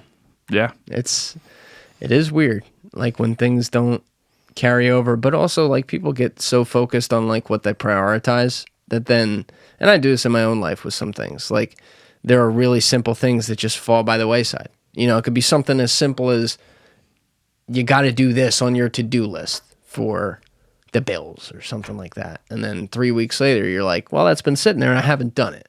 It's not like I sat there every day and said, I'm not going to do that. But it's like these other things that I prioritize got in the way that I could see it out of the corner of my eye and be like, yeah, I'll get to that. Yeah, I'll get to that. Yeah, I'll get to that. And then 1 hour leads to the next, one day leads to the next, and you don't get to it. And like, you got to check yourself on that stuff. I try to. You gotta. Know?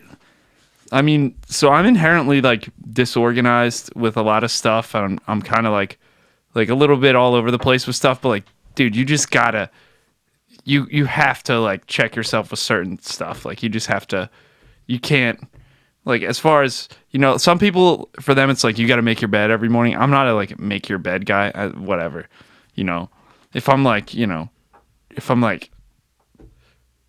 know I'm like having people over or something, whatever, I'll make my bed, whatever. Maybe you cut that, whatever. Yeah, that's good. That's good. I like that. Whatever. But I don't fucking make my bed if it's just gonna be me chilling. But there is certain stuff like you just gotta like you gotta be cleanly. You gotta like you have to be an adult. You have to be an adult, and some people just don't. You've been an adult down in Miami too. It's impressive. Yeah. It's impressive. There's a lot of good shit going on down there. It's fun, man. It's fun. It's hurricane season right now, so that's why I dipped up here, man. For real. You're loving it though? Yeah. I mean, I think I'm down there for good because that's just where my career is. I fucking like boats a lot, and like there's a lot of boats. It's like a city on the water, and there's like a lot of maritime activities. I like boats. I like good weather. I like my job. Yeah, I like the culture down there. Everyone's just like, it's just more of a, like, I'll give an example. I worked at a law firm in Philly, right, for like over a year, a little bit over a year. Mm-hmm. And it was like a very, I legitimately like the people that I worked with, and I'm not trying to like, you know, disparage anyone there, but it was just a different environment. So like everyone, it was like, all right, you got to wear like your button up shirt and like your dress slacks, your dress shoes every day. Like it was like, we're a proper law firm. You know, you come in, whatever, you dress this way. The partners were your typical like partners. They were just like old white guys. Now again, there's nothing wrong with that, and they were nice guys, like whatever, you know, but there was like limited diversity, and it was just like a lot of just like old white guys who like weren't that like fun. My first day at my law firm in Miami, like I went out with like 4 of the partners, and like we went to this like sick restaurant right on the bay, and like it's my first day. I'm there like a few hours, and like already 2 of the partners are having like a contest of who can drink the most martinis, and like they drank a lot of martinis. Like we racked up like a enormous bill, like an obscene bill, and like I had multiple drinks because that's what the partners were doing, and it was just like it was very chill, and it was like a cool environment, and like it's just like everyone's on kind of, if you live in Miami, so I'll say this, if you were an adult living in Miami, you like to like somewhat party and have fun. Yeah, I'm not saying that everyone in Miami is like you know, going to clubs and all that shit, but like you're just in a city where like it's built on that. Like you have more of an affinity for that, or you're not against it. Because if you were against it, you wouldn't live in Miami. If you didn't like, you know, going out and like having a good time, you wouldn't live in Miami. So everyone, I don't care if you're a major partner of a law firm, or you're like, you know, me, who's like, you know, in his 20s barely. And you just moved to Miami, like, you know, people are kind of on that same wave, but it's not like people are like going out like they're on weeknights and stuff like that, but it's just like more just kind of like it's just more entwined in the culture down there, and I like that. I think it's also the weather too, because like things are outside and people are more festive in that type of environment. It's more accepted. But dude, like here's the thing with Miami that's different than Philly, and also there are so many things that I love about Philly, also that Miami doesn't have, and I could talk about that. Yeah, like what? The food scene in Philly, I love. Philly's got good food. Yeah, like it's not like New York, but it's got good food. True. I mean, I'm very biased because like I'm staying in Airbnb in South Philly right now, and like I have a house in South Philly as well, and it's just I think that's like the best food neighborhood. You have like all these like great pizza places, the Italian market. You have like all these like you'll get like a great like I went to this deli on like some random deli in South Philly the other day, and it's like a phenomenal. I got like a club sandwich or whatever, and it was like an amazing club sandwich. I've been back like twice since. I don't know. For whatever reason, I think South Philly particularly has great food, like Italian food, whatever. But in Philly, you can't like if I want to go out right now on a Monday night, like there's nowhere I'm gonna go that like is gonna be lit. Yeah. In Miami, there's like 100 places. Not a problem in Miami. Yeah. Not a problem. And like I would even say like on a Wednesday night in Philly, you're kind of struggling to find like a place that's like popping. Yeah, I love Philly because I grew up around here, and it's a great spot. It's fun to visit and go out in, but I think once you go to Miami, or if you're like me and you came up through New York, Philly's a town. I mean, it's dude, Philly's a city. It is when you are really looking at it comparatively speaking. I look at Philly and it's like it's a big town, and I'll put an exact definition on that. When I walk into any one of the 5 to 6 main bars that every fucking person known to man goes to, because those are the ones that people go to on a Saturday night in Philly, I am guaranteed to see someone from every walk and generation of my life, a representative of each one in there, which if that happens once in a while, like when I visit, great, very cool. But what I like about New York and what I like about a place like Miami is like you can blend in. You can go places. You can go to every bar in that city, and you're gonna meet a whole bunch of people you've never met in your life. You know, it's nice to run into people once in a while, and it makes it more fun when you do that. But like, there's not the diversity of options in Philly like there is in New York and in Miami as well. Yeah, man. What I will say though is like, I've actually probably become more disciplined in Miami about like going out and shit, because quite frankly, like if you're not, like you'll become like an alcoholic or something. Like, because literally you have like every single Thursday, Friday, Saturday, like you could go out. I've had friends visit me like damn near every weekend I've been there, and it's like it's crazy. You just have to like draw boundaries and be like, yes, I don't go out on like I do not go out on Sundays, like at all. I don't care what you tell me, like is happening on a Sunday. I'm not going out on a Sunday. And that's also the one thing that I've kind of I've kind of been like doing some introspective like shit, whatever.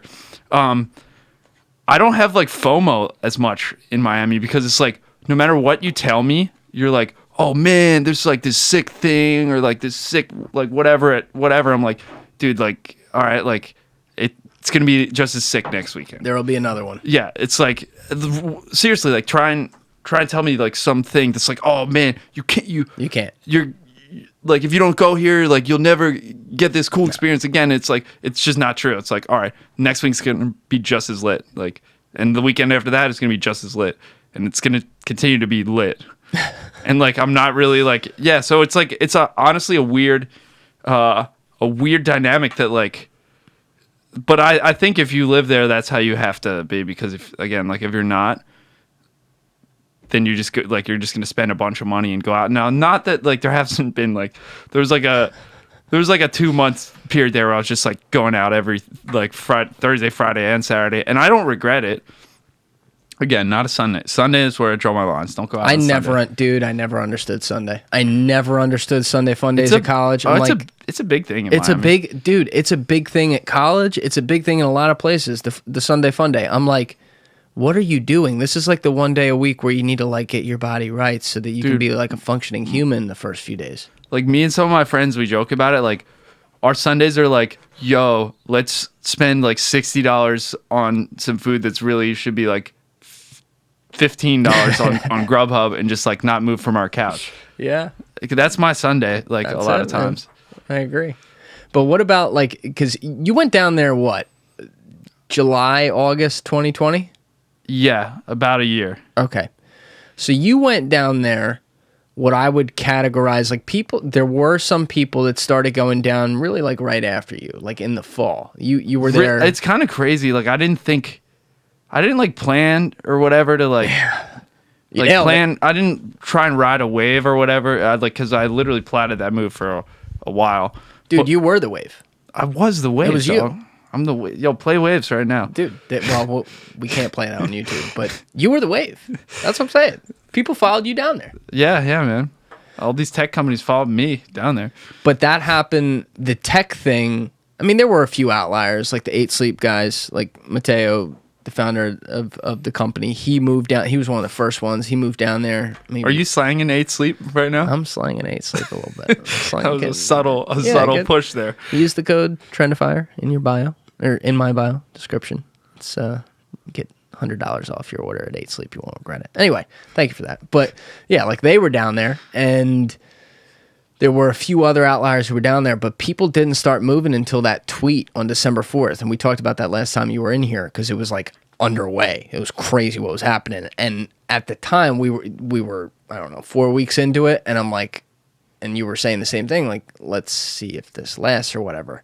But it, by all appearances to me, it did. I mean, people, I've seen it all spring, like talking with Anthony Riley and Baker and all those guys at SOAR, like they're locked in on who's going where, and they're like, dude, everyone's going down there. And now we're getting deeper into the summer, and I'm seeing like people have stayed in the summer, and that was like the one thing. I'm like, they're all going to come up north, and some of them did, but like, you know, they have a shore house or something, but people are lasting in the summer down there, and I'm looking at it, and I'm like, dude, how is this not going to continue to be the new tech hub of the world? Yeah.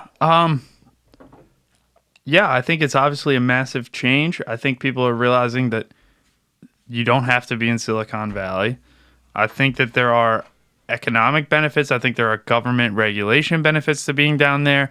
I think that people are just eager to create a new culture, like tech culture, because I mean, Silicon Valley, that culture is already established. Like it's kind of known what the scene is there. This is kind of like paving a new frontier, I guess, in as far as, you know, new tech companies, you know, not taking over, but making their, you know, staking out their presence. Yes. And so it's an opportunity to be part of a new wave. So, I mean, yeah, it's definitely, I think it's going to continue. I think I saw something the other day that Miami had the most new tech jobs in like Q1 of 2021 or something like that. They got 750 new tech jobs, I believe. I think I'm quoting that right. Whatever, could be different, but whatever. But it was the number one city for tech job growth Q1 2021. I mean, Austin's also like blowing up, but that's kind of been a thing, I believe, right? They had a big leg up. Yeah. And that's the thing. Like Miami just entered the race, and it's blown up seemingly every bit as much. And a lot of that's Suarez, man. Suarez is unreal. Like, he's not the mayor of Miami, Francis Suarez. He's not your typical politician at all. He's like he's I guess he's a Republican, but he's this very apolitically kind of guy, and he's just, you don't even hear about that. He's just saying like, hey, what can we do to get you to come here, and what can I do to help you stay? It's pretty cool. Yeah. And have you seen like the speeches he's been giving about Cuba recently? He's been getting real fired up about Cuba. I wanted to talk about this with you. How much of like the Cuba situation are you aware about? So to be honest, it started popping off. I mean, all right.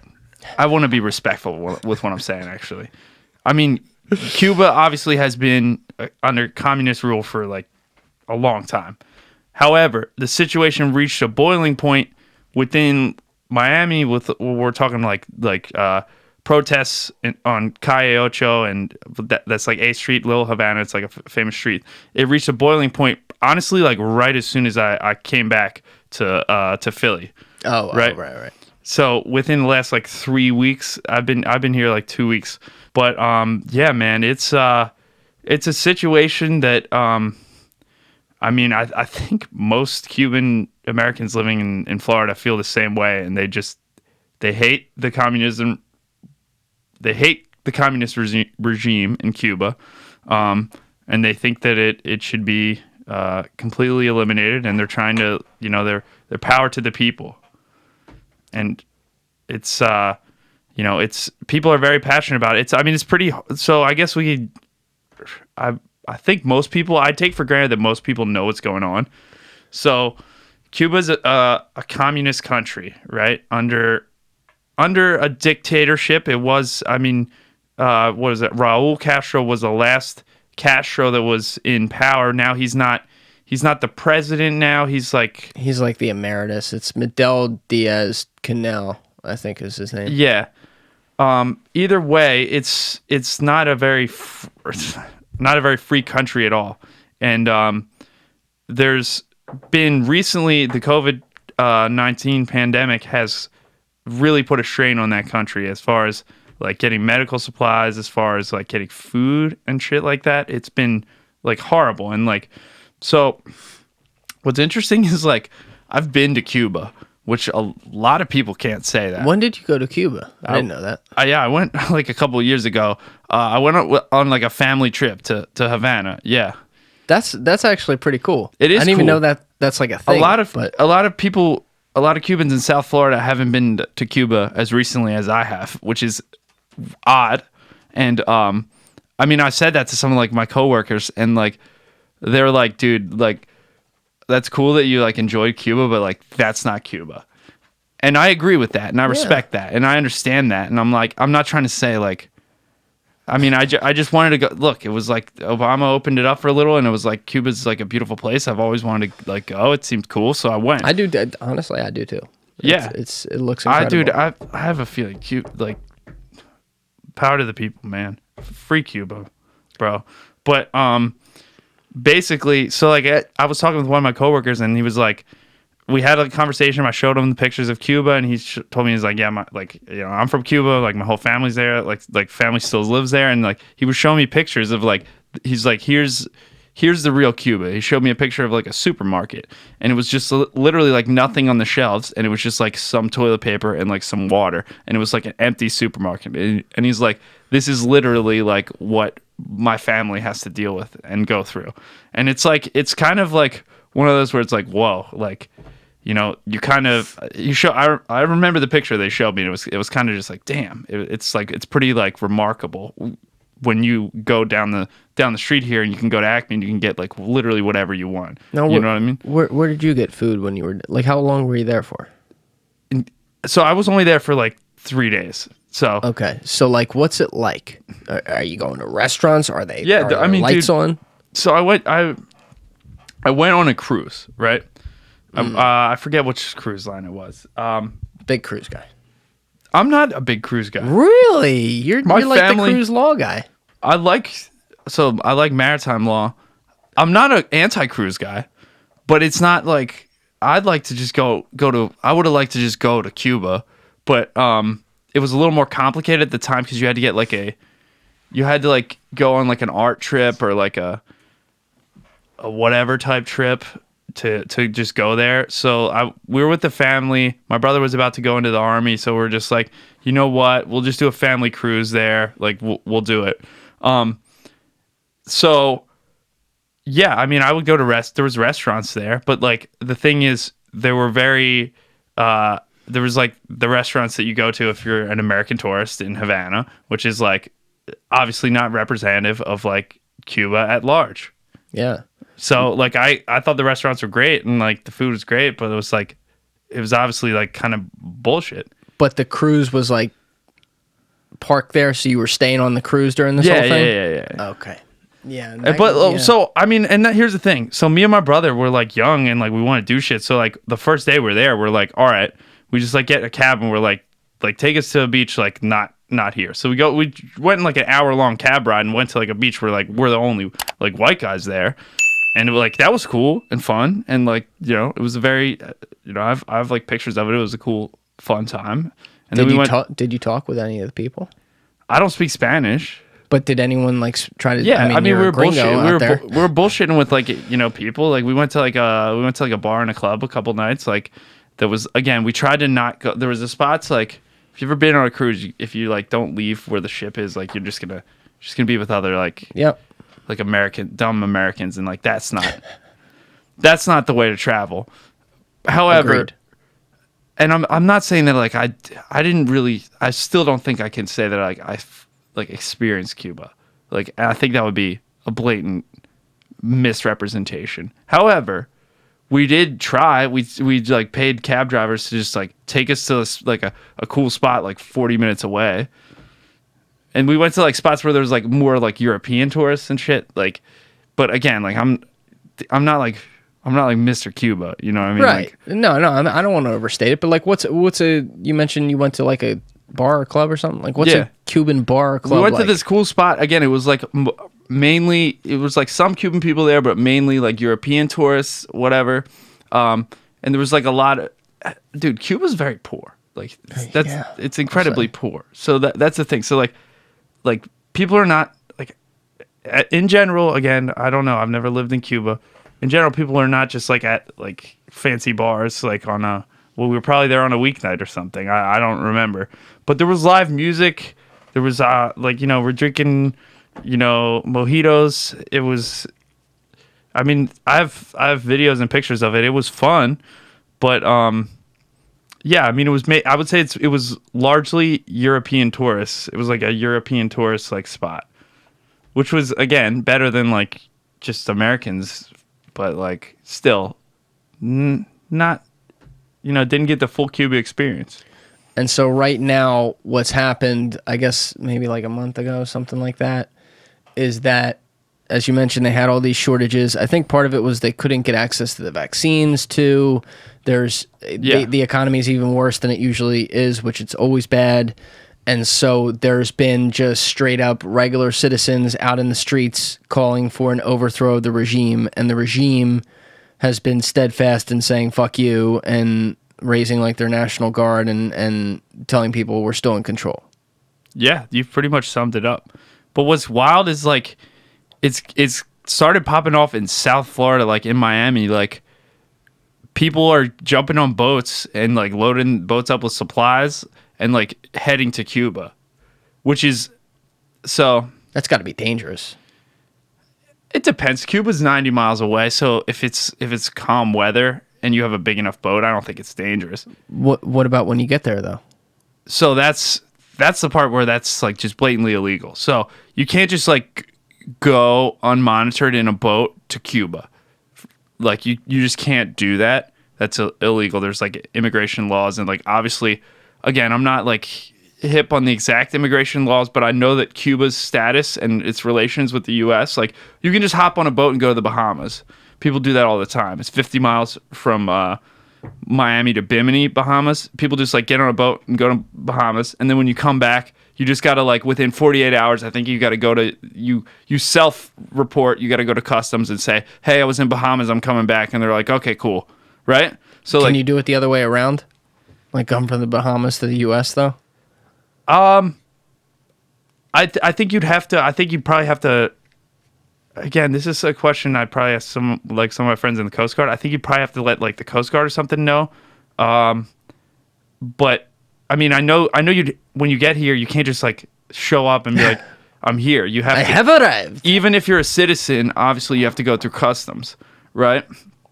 So obviously, if you're not a citizen and you're like a foreign national, I think you got to go probably right through customs. I don't know. That's easy enough to look up. I just don't know. I don't know the procedure of that, but I know Bahamian people are allowed to come to the U.S.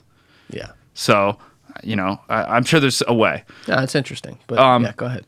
Anyway, so yeah, you can just go to Bahamas and come back. Like if you're a U.S. citizen, Bahamas back. You can't just go to Cuba and come back. That is just not a tenable situation. So what they're doing is, I think some people are just fucking like just going to Cuba and like saying fuck it, catch me if you can, which is illegal. You get shot there.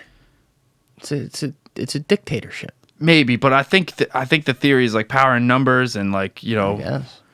Like I don't know the Cuban Navy. Like these are all questions where it's like, yeah, like it's kind of remarkable.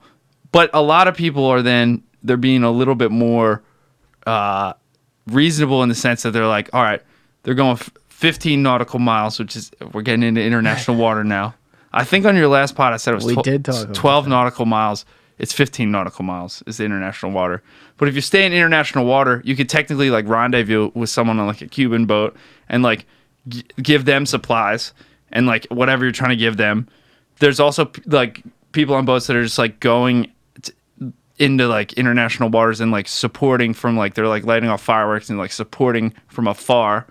But I think the legal way to do it is to just like meet a rendezvous point and then just like supply them with supplies.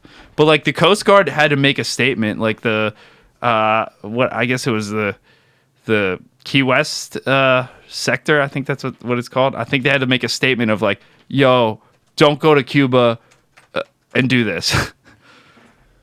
I'm looking up some just as you're speaking, because I was asking a question that's like a little bit exact, because I'm curious about, like, you're mentioning the rendezvous points and stuff, and I'm just thinking about communication. Like, I've never gotten a phone call from Cuba, to my knowledge, right? Like, and then you think about the fact that the internet's there, but these countries that are dictatorships block off a lot of the internet. So I was Googling. I think you can make phone calls to Cuba. I guess you can, but like you don't think about that. You know what I mean? Like, so I'm just reading. Maybe you can't. I don't know. I'm reading this. On July 29, 2019, Cuba legalized private Wi-Fi in homes. And in 2019, you could get private Wi-Fi. Think about that. In homes and businesses, although one must obtain a permit to have access. As of December 6, 2018, Cubans can have full mobile internet access provided by Cuba's telecommunications Did you see what company. Rubio was saying the U.S. should deploy these like Wi-Fi balloons or drones or whatever to support Cubans' access to Wi-Fi. That answers my question. That was one of his things that he said. He was saying that we have the capability to like deploy these like, I don't know if they're balloons or drones, but like some like mini satellites, basically like lower satellites, to just like help the Cubans get drones. Wouldn't make sense, I feel.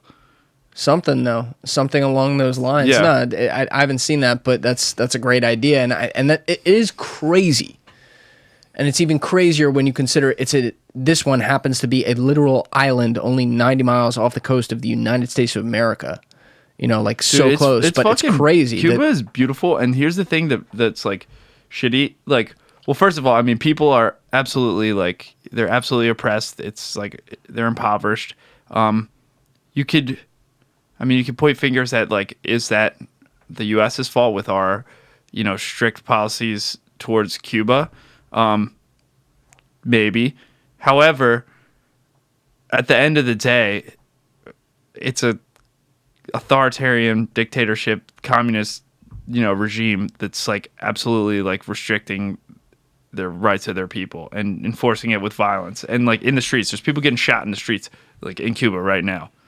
There's videos like all over of like Cuban authorities. I don't know if they're police, if they're National Guard. Like, again, I don't know the details of all this, but I see all the videos. Like, I follow these like Miami Instagram accounts, and it's just like all day. It's just like crazy videos. And like some videos is kind of wild. Like, I don't even get what's going on. The cops will join in some videos. Like, they'll join with the people and be like, yeah, like in protest with the people. Cause I guess the cops are different than like the national.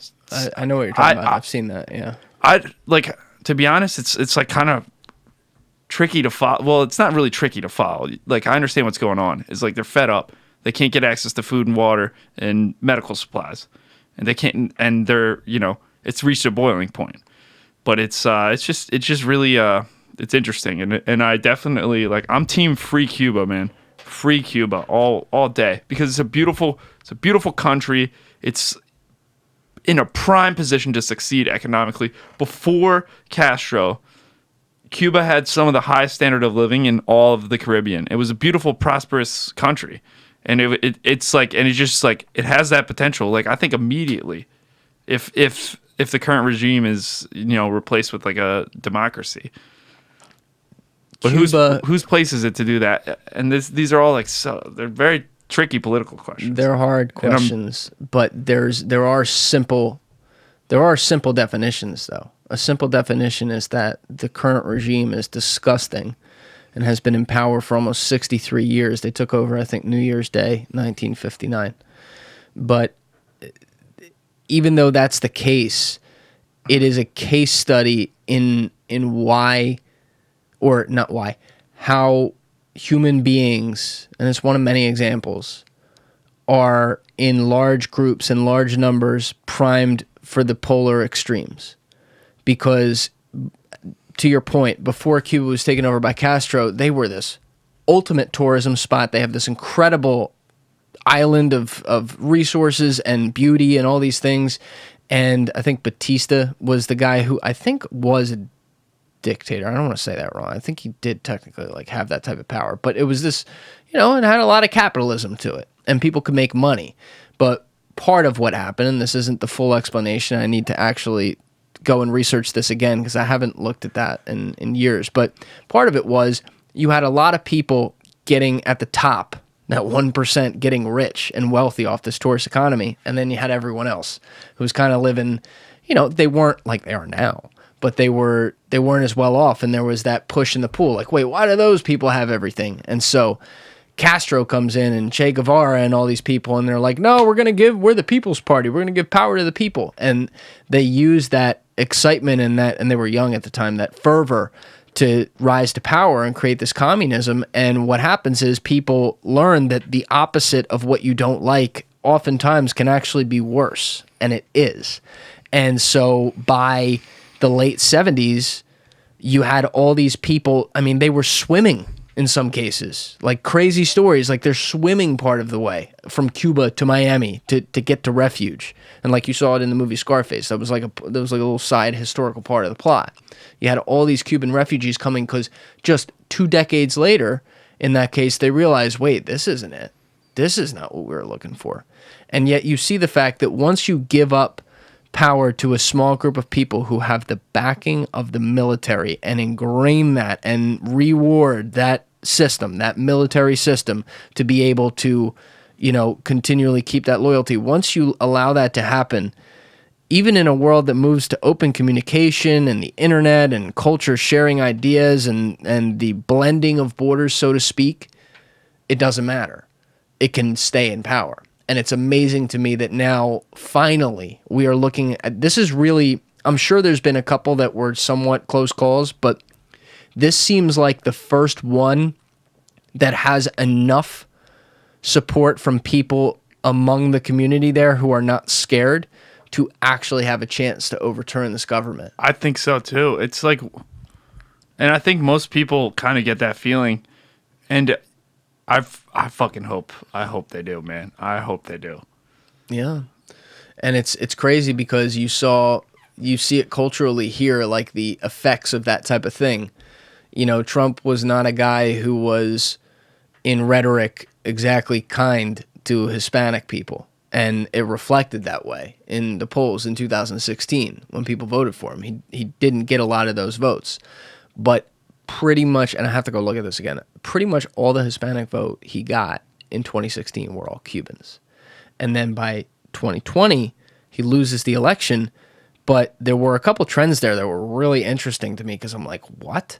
And one of them was, I think he got like, I want to say it was 28% of the Hispanic vote, and it went beyond just Cubans because there are other people from countries that don't have the same attention or long-term history of that type of regime as Cuba, but have horrible regimes that have left their people in continued economic impairment and everything, there were people that were willing to look past the fact that they probably didn't like the guy at all because Trump kind of wasn't exactly kind to a lot of Hispanic people, but they're like, we know what the alternative is. And I don't think they're right about this aspect of it, but they saw patterns of the alternative in the other side, and that's how they made their decision, which is very interesting to me. I mean, that's true from so I don't want to paint anyone with a broad brush, but from my anecdotal experience of like, you know, I know a lot of Cuban people in Miami. And again, there are Cuban people that are like, you know, that are absolutely not support Trump, and I think it's also kind of a generational thing. It is. The closer that you are to the actual, you know, to actually Cuba and to see, all right, before and after. Sorry, you got it. Yeah. Is it good? To see like the maybe let's. No, you're good. You're good. Keep going. It's fine. So I'll say this. I think it's somewhat of a generational thing. So I think that the older Cubans that are, you know, have lived in Cuba more recently or are closer to Cuba and have potentially even seen Cuba before, you know, the Castro regime, they are, and again, I'm not painting anyone with a broad brush. I don't want to, you know, just say things like that, but I'd say they're definitely more, they see the downsides of communism and socialism, and they see the rhetoric on the left, and they're like, no, absolutely not. That destroyed a beautiful country that was my home, and I'm not going to support that. Then I'd say there are some, you know, the younger generation of Cubans that are a little less staunch on that, and maybe a little bit less, you know, they maybe realize more so that, all right, Joe Biden's not Castro. You know what I mean? And I'm not saying, and I want to be careful with what I'm saying, because I'm not saying that he's not, that any Cuban, that any Cubans think that Joe Biden is Castro. But I just say that, yeah, I mean, it is, I think it depends on generational differences, but yeah, I mean, that is absolutely like a thing. And I feel like, yeah, if you are a Cuban person in Miami, you are aware of that. You're at least like, you're aware that that's your like history and culture and heritage, and like what it was and like what happened, and like however you choose to vote, you're definitely acutely aware of what happened there. So, and then how well is that passed down, to your point? And there's people where it's like you're removed from it enough that you don't, you know, your parents, your grandparents, you don't give a shit what they have to say, which is fine. But like, people learn to repel the smallest patterns of things that they realized are evil. And so they can see evil in things that maybe aren't, you know, and that's fair, because we're all built off our experiences. But I think on a separate example of that, that's something I think about a lot that is applicable here. You know, you look at our society now and how, yes, we have issues and we need to fix them, and we talk about them on this show, and that's fine, and I like having those conversations. But I do think we take things to extremes, and instead of saying like, hey, we have a system here that has some good and we need to improve this, and that, which is perfectly healthy and fine and what we should do, we instead are training ourselves to live in the extremes of, no, let's tear everything down. It's horrible. You know, like in our example at home here, people will think America's a horrible country that has no business leading anything in the world. All we do is bad, which is a ridiculous assertion in my opinion. But you see it from the younger generations more than anything. And the reason I'm saying this is because I do think about that pattern that you'll hear people say, which is, you don't want this at all, neither do I, so I want to be very careful how this is heard, but you hear people talk about, like, you know, the younger generations don't understand what war is. They don't understand what, you know, having to put your people together and realize, like, some shit could go down is. Like, even, you know, if your parents are at the back end of boomers or the front end of Gen X, like, they knew what the nuclear drill was as a kid. You know, they understood that there was a small aspect of it that was home. And our generations now, you know, looking at millennials and Gen Z, we've grown up in, you know, maybe until the last couple of years here, but we formulated in a utopia where there aren't these inherent life and death problems all over the place, that when we do see something that we think could be life and death, right? And in some cases is on, even be it on small percentage situations in some things, we exacerbate those to make them the rule and not a bad exception that needs to be fixed. Are you talking about wokeness? Sure, but that's one example. It's and well, because I don't even know what wokeness means anymore, but I think when we're talking about like what our country is and what it stands for and what's good about it. Like, I rip our country, our government, particularly all the time, and I'll continue to do that because there are a lot of things that are patterns that I think are disgusting that have long since formed that need to be fixed. And cynically, I'm not sure they're going to be. But like, I use this quote all the time. I can say that like our government, by and large overall, is a massive pile of shit, but also at the same time say it does still happen to be the best piece of shit on a pile of shit around the world. And I'll die on that hill. It's better than anything else. So like, I don't want to accept that, but I can look at it that way. And I think a lot of people are unwilling to do that. And they're also, beyond just like the government, they're willing to find more problems in their fellow man rather than the things that make normal people like you and me who aren't in the government or aren't a part of that great. Not to say people in the government aren't, but you know what I mean. Yeah, I think the government's a pile of shit. It is. I think the government, I think there's just a lot of inefficiencies in the government, and it's just hard to hold people accountable. And like, I think to a large extent, and I'm not trying to get left or right, but I mean, I just think that when you have something that exists in a lot of senses purely to like support itself, I truly do feel like a lot of what government's existence is just to kind of keep the machine going and support itself, keep people having jobs, and just like, okay, it's supporting itself. If you ever go to you could go to the Department of Justice website, you could go to the Department of State website, and you look at all these like office of this, office of that, office of this. Seriously, like I think honestly should, like, it might even be useful to go to the Department of State right now and look at all the fucking offices we have. And you don't even know what any of them do. U.S. Department of State. Okay. Where would you even find that on here? Like, try. I love how it says business at the top. Bureaus and offices. Okay. Bureaus. Secretary of State, Deputy Secretaries of State, Arms Control and International Security, Civilian Security, Democracy. Then click them. Okay. Economic Growth, Energy and Environment. Because then it'll be its individual offices. Holy shit. Office of the Chief Economist, Office of Science, Technology, Office of Global Partnerships, Bureau of Oceans and International Environment. Okay, let me turn this back on you. What makes this different from a major corporation? And I'll even give an example.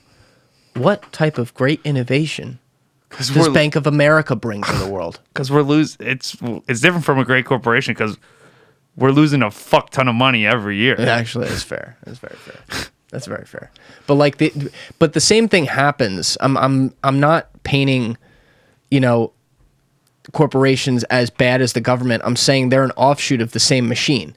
I used to look through the job postings at Bank of America, and I would look through active employees I knew. No offense to them. They're out there getting a job, making a living. It's not their fault they took the job. But I'd be like, what the fuck does this person do? It's not their fault that the job was created, but what the fuck is this job? This job was created by someone who read a management textbook and said, oh, I think we could create a job on that, so let's do it. There's no purpose to it. There's a lot of that, and I think it's interesting you bring this up because, everything's top down, and it stems from the fact that the government has been created to get bigger over time and to create a reason to sustain themselves, and create more needs for more different types of people of all backgrounds to have to come in to do jobs that don't fucking matter.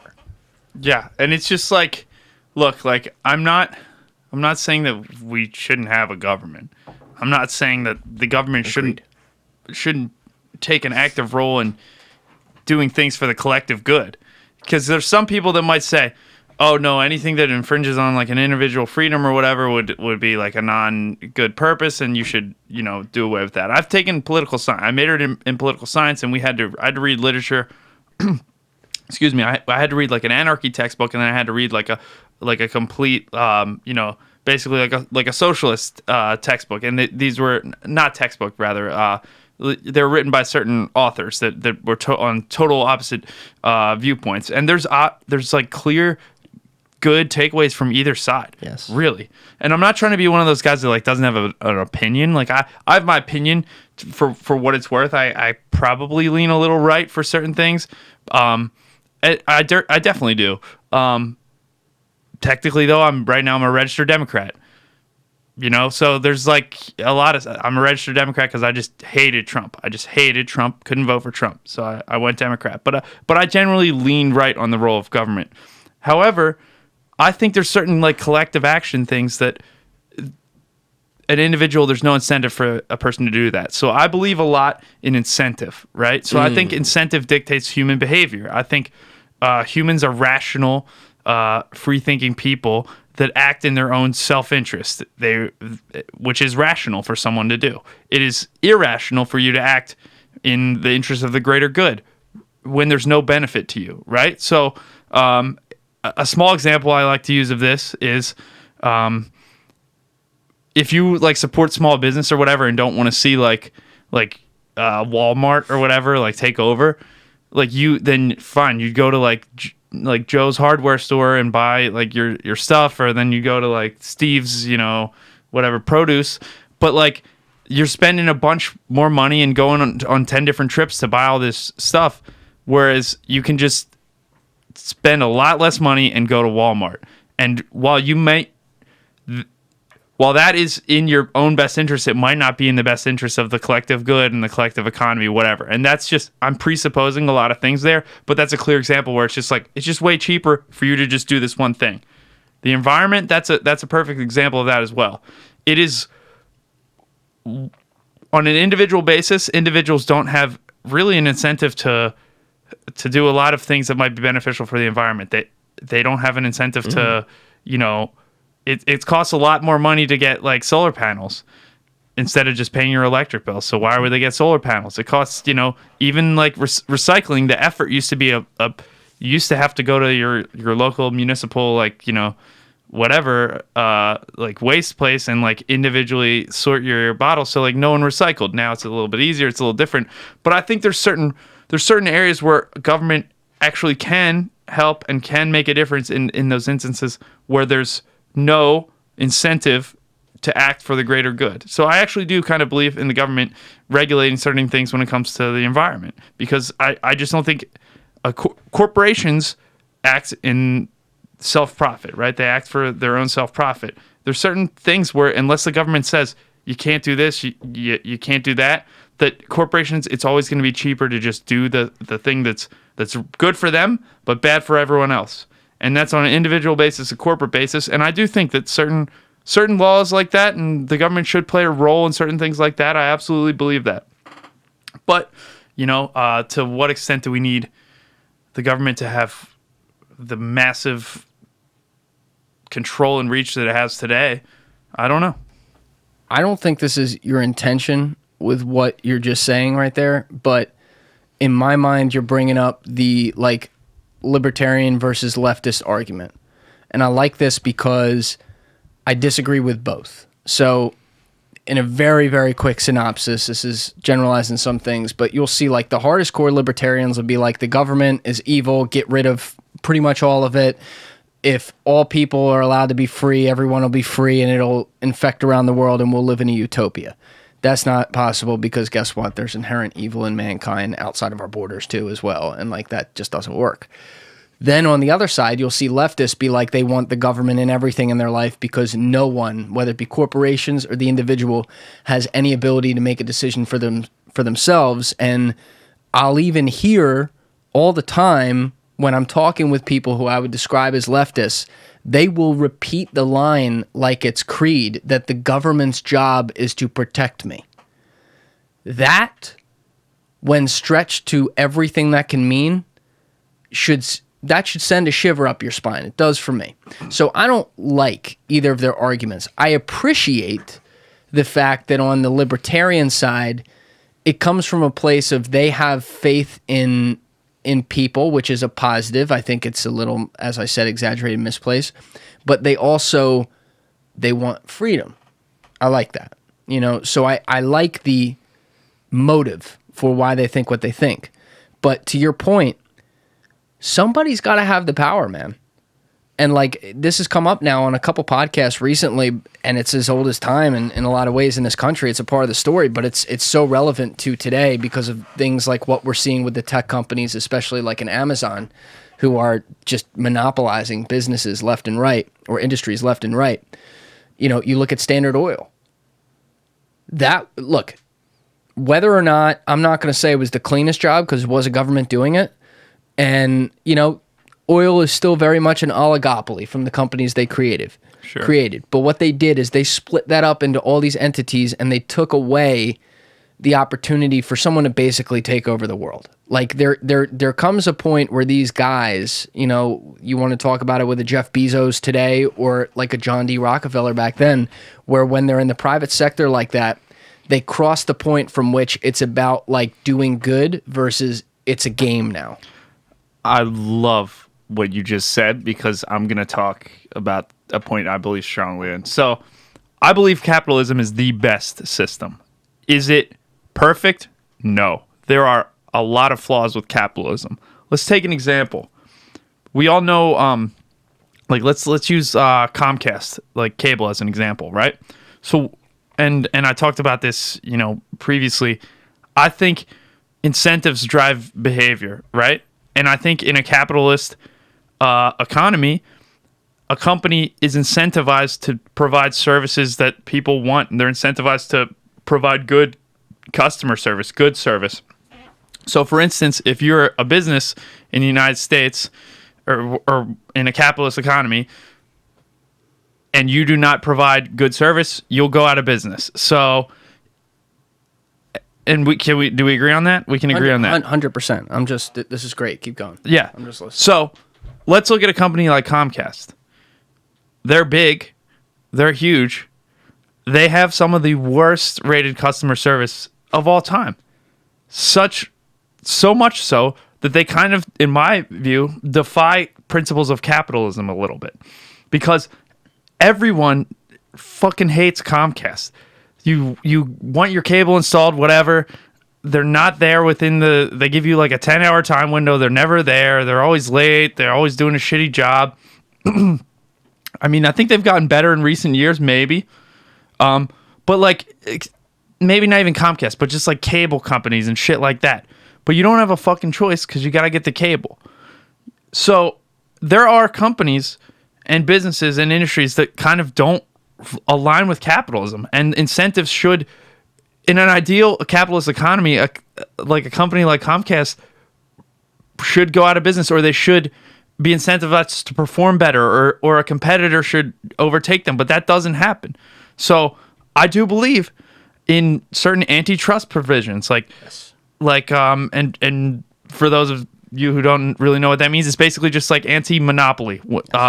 One company just having control. And there are antitrust laws in this country, and I think that that's a good thing. And I think that what you said about Amazon and Jeff Bezos, these companies just getting so big and so motivated by profit, you can be so big at a certain point that you're kind of not susceptible to the safeguards of capitalism, right? Too big to fail is the line that people have talked about. I wanted to avoid that phrase. Why? Well, because I think that conflates a point.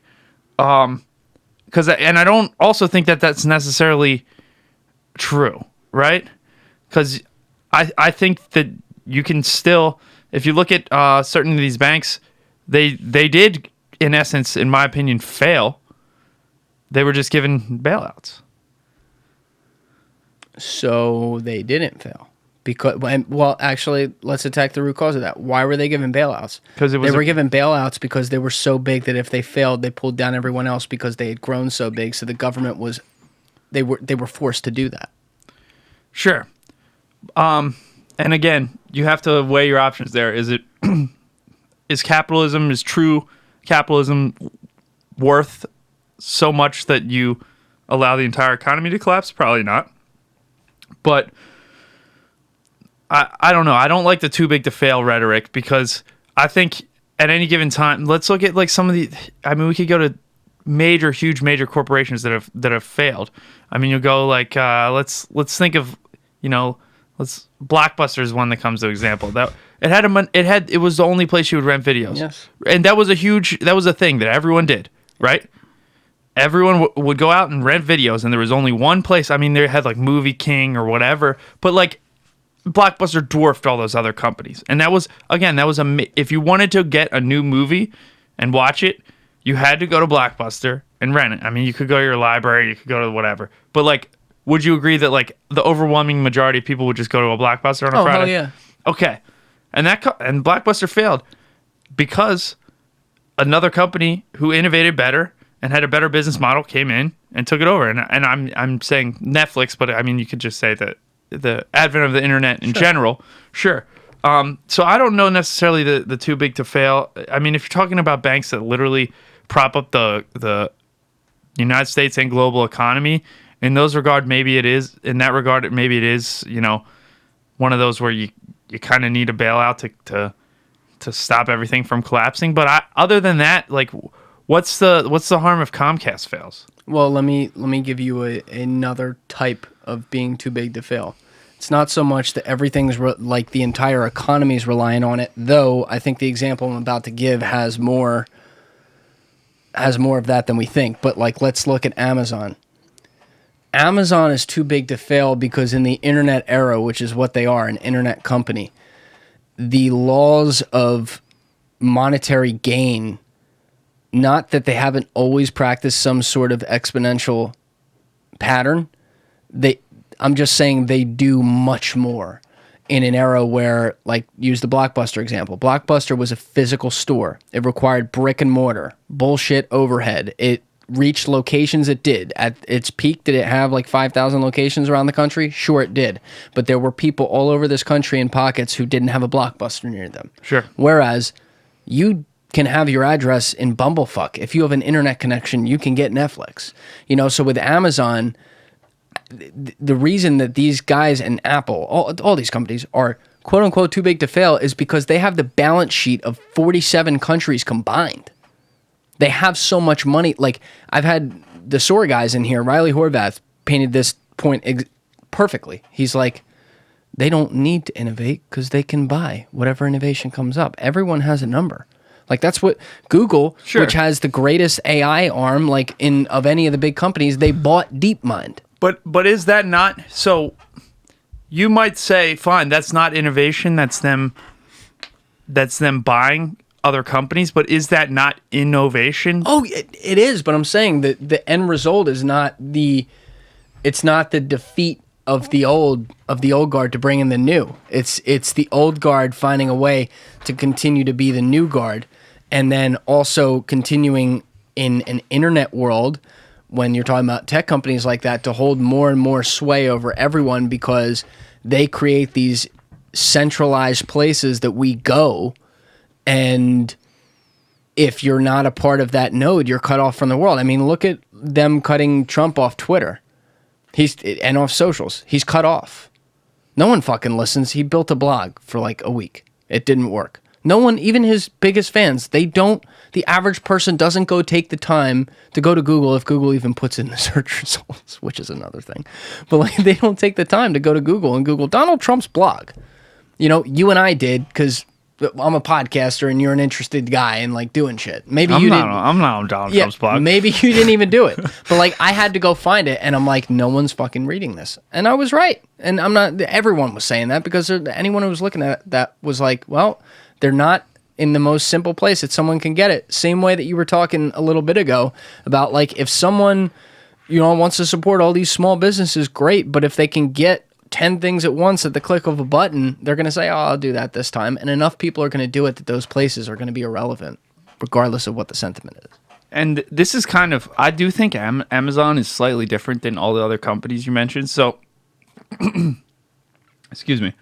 So, if Apple ceases to innovate, if Apple ceases to continue selling iPhones, to continue producing content, I mean, I think is it going to happen tomorrow? It would be very hard for it to happen very quickly. It would probably be many years. It'd probably have to be a shift in the needs and wants of consumers and a shift in a lot of things. But I think Apple could, in theory, potentially fail. If another company started putting out better phones, better computers, whatever. Again, do I think it's likely? No, because Apple clearly is the best company at doing this right now. However, I think Amazon is different because Amazon has almost become, in my mind, like a utility company, right? So, like, there's certain needs that we all just, like, accept that we have. There's certain bills and stuff we pay every month. We all pay for cable. We all pay for, well, not like internet. We all pay for internet. I don't mean cable TV because I don't pay for cable TV. We all pay for water, electricity. We all fucking pay for Amazon. We all Wi-Fi. What? Even above that, Wi-Fi. Wi-Fi? What do you mean? We pay for the internet itself, and the internet has companies. That's why I think it's all in the same. Like Amazon, Google, Netflix. We get all these places through the most basic thing we do, which is we pay for Wi-Fi or data. Yeah, that's what I'm saying. But I'm saying that Amazon has become more than just a just tech company or an online marketplace. And again, that's actually even half of Amazon's business model because they got the web services now. But let's just presuppose that we're talking about the online marketplace part of it. It's become it's become so ingrained into our way of life that, like, we all just expect now that we can't really go back. Like, right now, we all have it. Like, and when I say we all, I think most people. Obviously, there's some people of higher and lesser means that may whatever. But I'd say most people that I interact with on a daily basis, they or their household have an Amazon Prime membership, and they hit a button and they get goods on their doorstep in two days. Right? We can't go back from that now. That's just become so ingrained in the way that we do things and our expectations of our life in our society. We can't go back. So that's why it's kind of, in my view, a little bit greater than just like a place you can buy shit online, because it's just completely changed the game of our expectations of our access to things and the speed by which we access them. That it's here to stay, and it's like, to me, it's like a utility company. It's like, all right, you're living in a normal society, you need Amazon Prime. Yes. And I would say it's more than just Amazon. It's a few of the other ones, but yes. Yeah, I would agree. No, I would agree. 100%. And it's like I would say Netflix too. That's one. Everyone's got Netflix. Yeah, fair. I mean, and we've equated different forms of escapism or things that are offshoots of it. We've convoluted them all together, and it's just a part of like who society is. But to your point, people will take, over the long term, people will take stands on things until it affects them in the long term, and then they'll give in. You know, it's like every time Nike puts on something with Kaepernick, all these people will be like, I'm boycotting Nike. No, you're not. I mean, chances are, if you're someone who you didn't buy Nike in the first place. And secondly, 5 months later, if you need to get shoes real quick because, you know, you got to go for a run at 5 o'clock and you realize you have a hole in your shoes you've been wearing for 9 months and there's a fucking Nike there for $84.99 and it's comfortable, you're buying it. Like, it's not... And people are going to push back and say, all right, I know this person and they wouldn't do that. Okay, there's outliers everywhere. The point is, like, people are going to do what's best over time. And so, yes, Amazon is here. It's here to stay. These other things are here. It's here to stay. The consequences of the rise of their economies of scale and power is the thing that we cannot ignore. And it's a question worth asking, though I'm not sure, talking about it is going to do much about it because these trends are not shifting. But things have shifted in the past. What I don't want to do is discourage innovation. right? But I also, like, especially when I'm talking with some of my friends who are conservative, they gotta, I tell them, you gotta ask yourself the question of where your priorities are here. Do you believe that, like, the government is all inherently bad and you should take away as much of its power as possible and hope that it doesn't exist? And then also, do you think that you can yell at these huge companies for censorship or whatever, for following the same laws that they're allowed to follow as a private corporation? Which one is it? Because guess what? In order to fix it, who's going to come in and do it? The government. Someone has to have the power. That's how society works. I'm not saying that the option is never not going to have bad choices on both sides. The question is, if you want to look at it negatively like that, and that's fine, I'll even agree with you, what's the least negative choice? And so for me, when you point out that, like, Amazon's a part of that main tree of things that people need, I agree. At what point is it out of control is my question that I ask.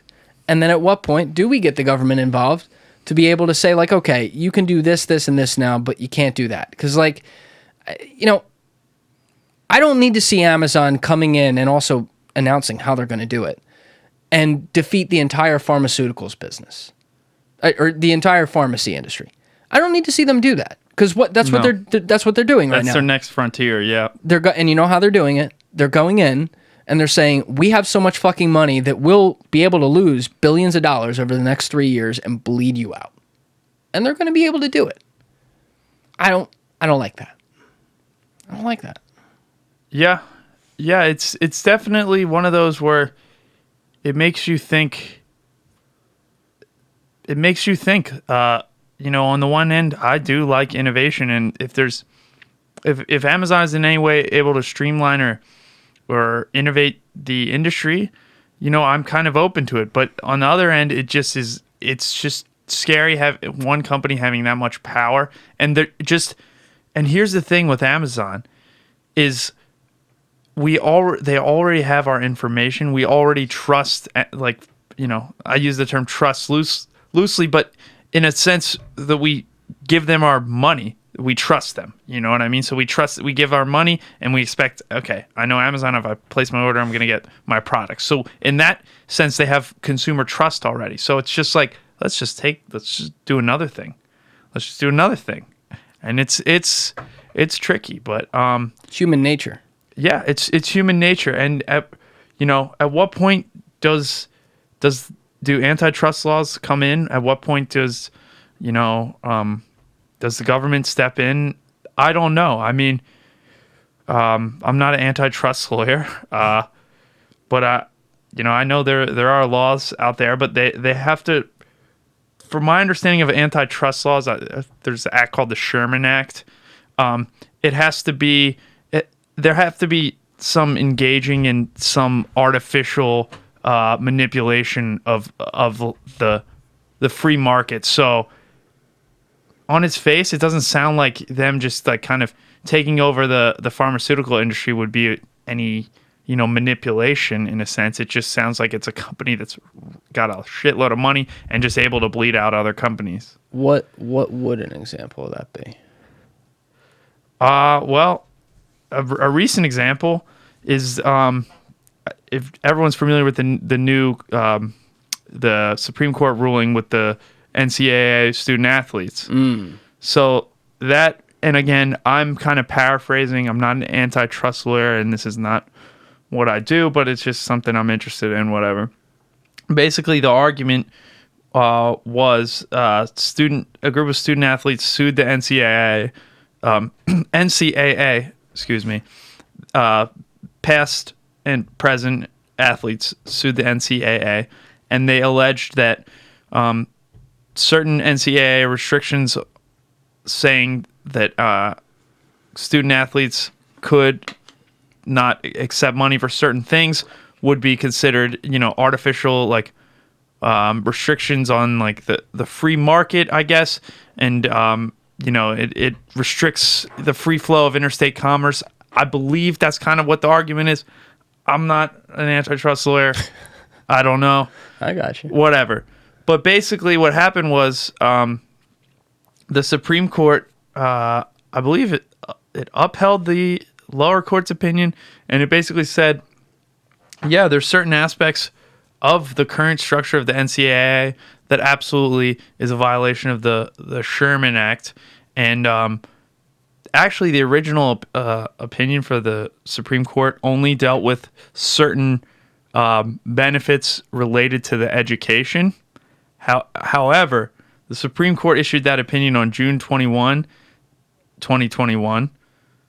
And then I think 9 days later, the NCAA issued their own interim ruling that said, all right, now we're going to allow all athletes to profit off their likeness and image, which was revolutionary. But basically, the NCAA saw the writing on the wall, like, okay, our rules that have been kind of set in stone for forever have been massively undermined by this Supreme Court decision. So now we're going to allow these guys to profit off their likeness and image. And in my opinion, that's just like that's a clear win for capitalism right there, because you did have these artificial rules restricting someone from making money where they would otherwise be able to make money, and there was no real reason, there was no real concrete evidence that showed that it had any that it deteriorated college athletics or deteriorated the concept of amateurism, which was the whole argument that, they're not going to be amateurs anymore or whatever. There's no proof, or there's no link or evidence that showed that it's going to do shit in that regard. How the hell is that going to change the fact that, Johnny Manziel is, he won the Heisman as a true freshman, right? I think Was he? I think is a redshirt freshman. I'll check that. I thought he was a true freshman. But like, that man's an amateur. I don't care. Yeah. If he's getting paid, $3 million from his likeness and image, I think he was a true freshman. Yeah, how much money, and that's the question, how much money was he generating, not just for the program, but for the NCAA when he was ripping in college? A shitload. Hundreds of millions. Hundreds of millions, yep. I'm sure. It's crazy. So he won in 2012. I'm away from the mic right now for people listening. He won in 2012, and he redshirted 2011. Okay, so he was a redshirt freshman. Then I think Jameis Winston won it as a redshirt freshman, I want to say the year after him. But those guys, that doesn't change the fact that they're amateurs. What are they, 19 at that time? 20 maybe? And it's the fact that they are generating so much money and they're receiving nothing for it is a ridiculous concept. And I don't think college sports are going to change all that much. I think it's just going to be, a more accurate reality, because that was the reality that these guys, whether they had the money now, whether they had it under the table, or whether they knew they were just going to have it in 2 years, everyone knows when someone's a Heisman winner that person is, they're going to be a millionaire. They're going to have financial success. They're going to have a career doing that. What's the point of artificially putting this boundary in? The NCAA created these rules when your fucking grandparents were in college. And since then, the major sports, I'm not even going to focus on the smaller ones, but since then, the major sports have all long begun to generate hundreds of millions of dollars, billions of dollars every year. And the one constant has been that it requires athletes to come and play and create a product that people are going to buy. And on top of that, a part of the argument was, as those revenues grew over the years, a part of the argument was that, these students are getting a free education, though, because we're giving them a fucking scholarship. Mm-hmm. Well, guess what? Over time, the value of the scholarship went up because education went through the roof, but also the value of a college degree went way through the floor. Because when you had 20% of society getting a college degree in 1965, you had fucking 50, 60% of society getting it by 2005. Yep. So supply and demand was completely shifted, and yet the metrics remain the same. What type of economy would ever fucking function function under that sort of constraint from a government ruling body? No economy does. You know what economies are like that? Cuba. That's what's like that. dictator economies, and that's really what it was. It was an oppressive. It was an oppressive organization. They obviously were seeing. So I think the president of the NCAA gets something like $3-4 million a year. Some coaches get $12 million a year. Some assistant coaches get like $3 million a year. And what's interesting is I did read the Supreme Court opinion on this. Again, it's legally dense. I mean, it was a Supreme Court opinion. I forget the specifics of the Sherman Act provisions, all that stuff. But they talk in that opinion. Gorsuch wrote the opinion. The first few pages are just all about a history of the NCAA and about how those stats that I just gave you they're straight from the Supreme Court opinion. So yeah, some coaches get like $12 million a year. Assistant coaches getting like, I think they said the highest assistant coaches are like $4 million a year, which is insane. And $1.1 billion contract for March Madness. SEC football TV rights are like in the 600 millions. It's insane, and it was just it's a big money grab. And no, of course, if you're the president of the NCAA who's getting $4 million a year, you don't want to see these kids get any money that are actually making you the money. It's crazy. Yeah, it is so obscene to me, and it seems like a lot of people now have come around on this, including like traditional types who 5 years ago would have looked at me like I had 10 heads. But for the life of me, when I was 10 years old and saw this problem, I could not understand how other people weren't thinking the same thing. Because I'd watch people run around every year and fill out their brackets. That's just one example. And I'd watch this tournament with all these companies sponsoring it. And you know what? They're not selling that product by saying, Mark Emmert is the head of the NCAA right now. That's why you're watching this. They're selling that product because UNC was winning the title with 4 guys being drafted in the lottery 2 months later in 2005. That's how they're selling it. They're selling it based off of like even guys who didn't translate well at the next level, like a Tyler Hansbrough, who was after that team. But like that's what they were selling. And yet those people they had to be an amateur. And my issue was, okay, if they want, and I totally disagreed with them, but if they wanted to make the argument that, well, you agreed to it by coming here to not profit off of the fact that you are a basketball player or football player, and say, like, that's the barrier to entry because we are a private entity and we're allowed to set that, okay, think it's bullshit, but let's just say, hypothetically for a minute, okay. When you then extend that to every single thing that happens outside of where that kid goes to school and what sport they play, for example, when these kids... Until now, I think they're now officially able to as of June 30th. But the fact that these kids might have had a YouTube channel as an amateur, by the way. Yeah, this is super interesting. When they were 15 years old in high school. But in order to now come play at the big boy school to get their shitty college degree at Bumblefuck University that no one will give a shit about if they go to get a job if they don't go pro afterwards, those same kids have to shut down or go away from, demonetize that YouTube channel that they built in a free market before they ever went to do that. Now, did they know that coming in and they agreed to it? Sure, but... Yes. Doesn't make it any less bullshit because they're in a society that says you're supposed to do that next thing. And even though I would say fuck it and build my channel, who knows if I would say that when I was 16 or 17. So these organizations, and they prey on all these kids. And it's not just the athletes, too. You can get to, I've talked about it before. It's how I started this whole podcast before I had people in here. But you want to talk about, like, the lie that I'm not saying, like, individual universities. I'm saying the university system has sold to American families. Not just the kids. It's the fucking parents and the competition it causes. The lie that they have sold them for years and years and years now when they saw the numbers. You could see it.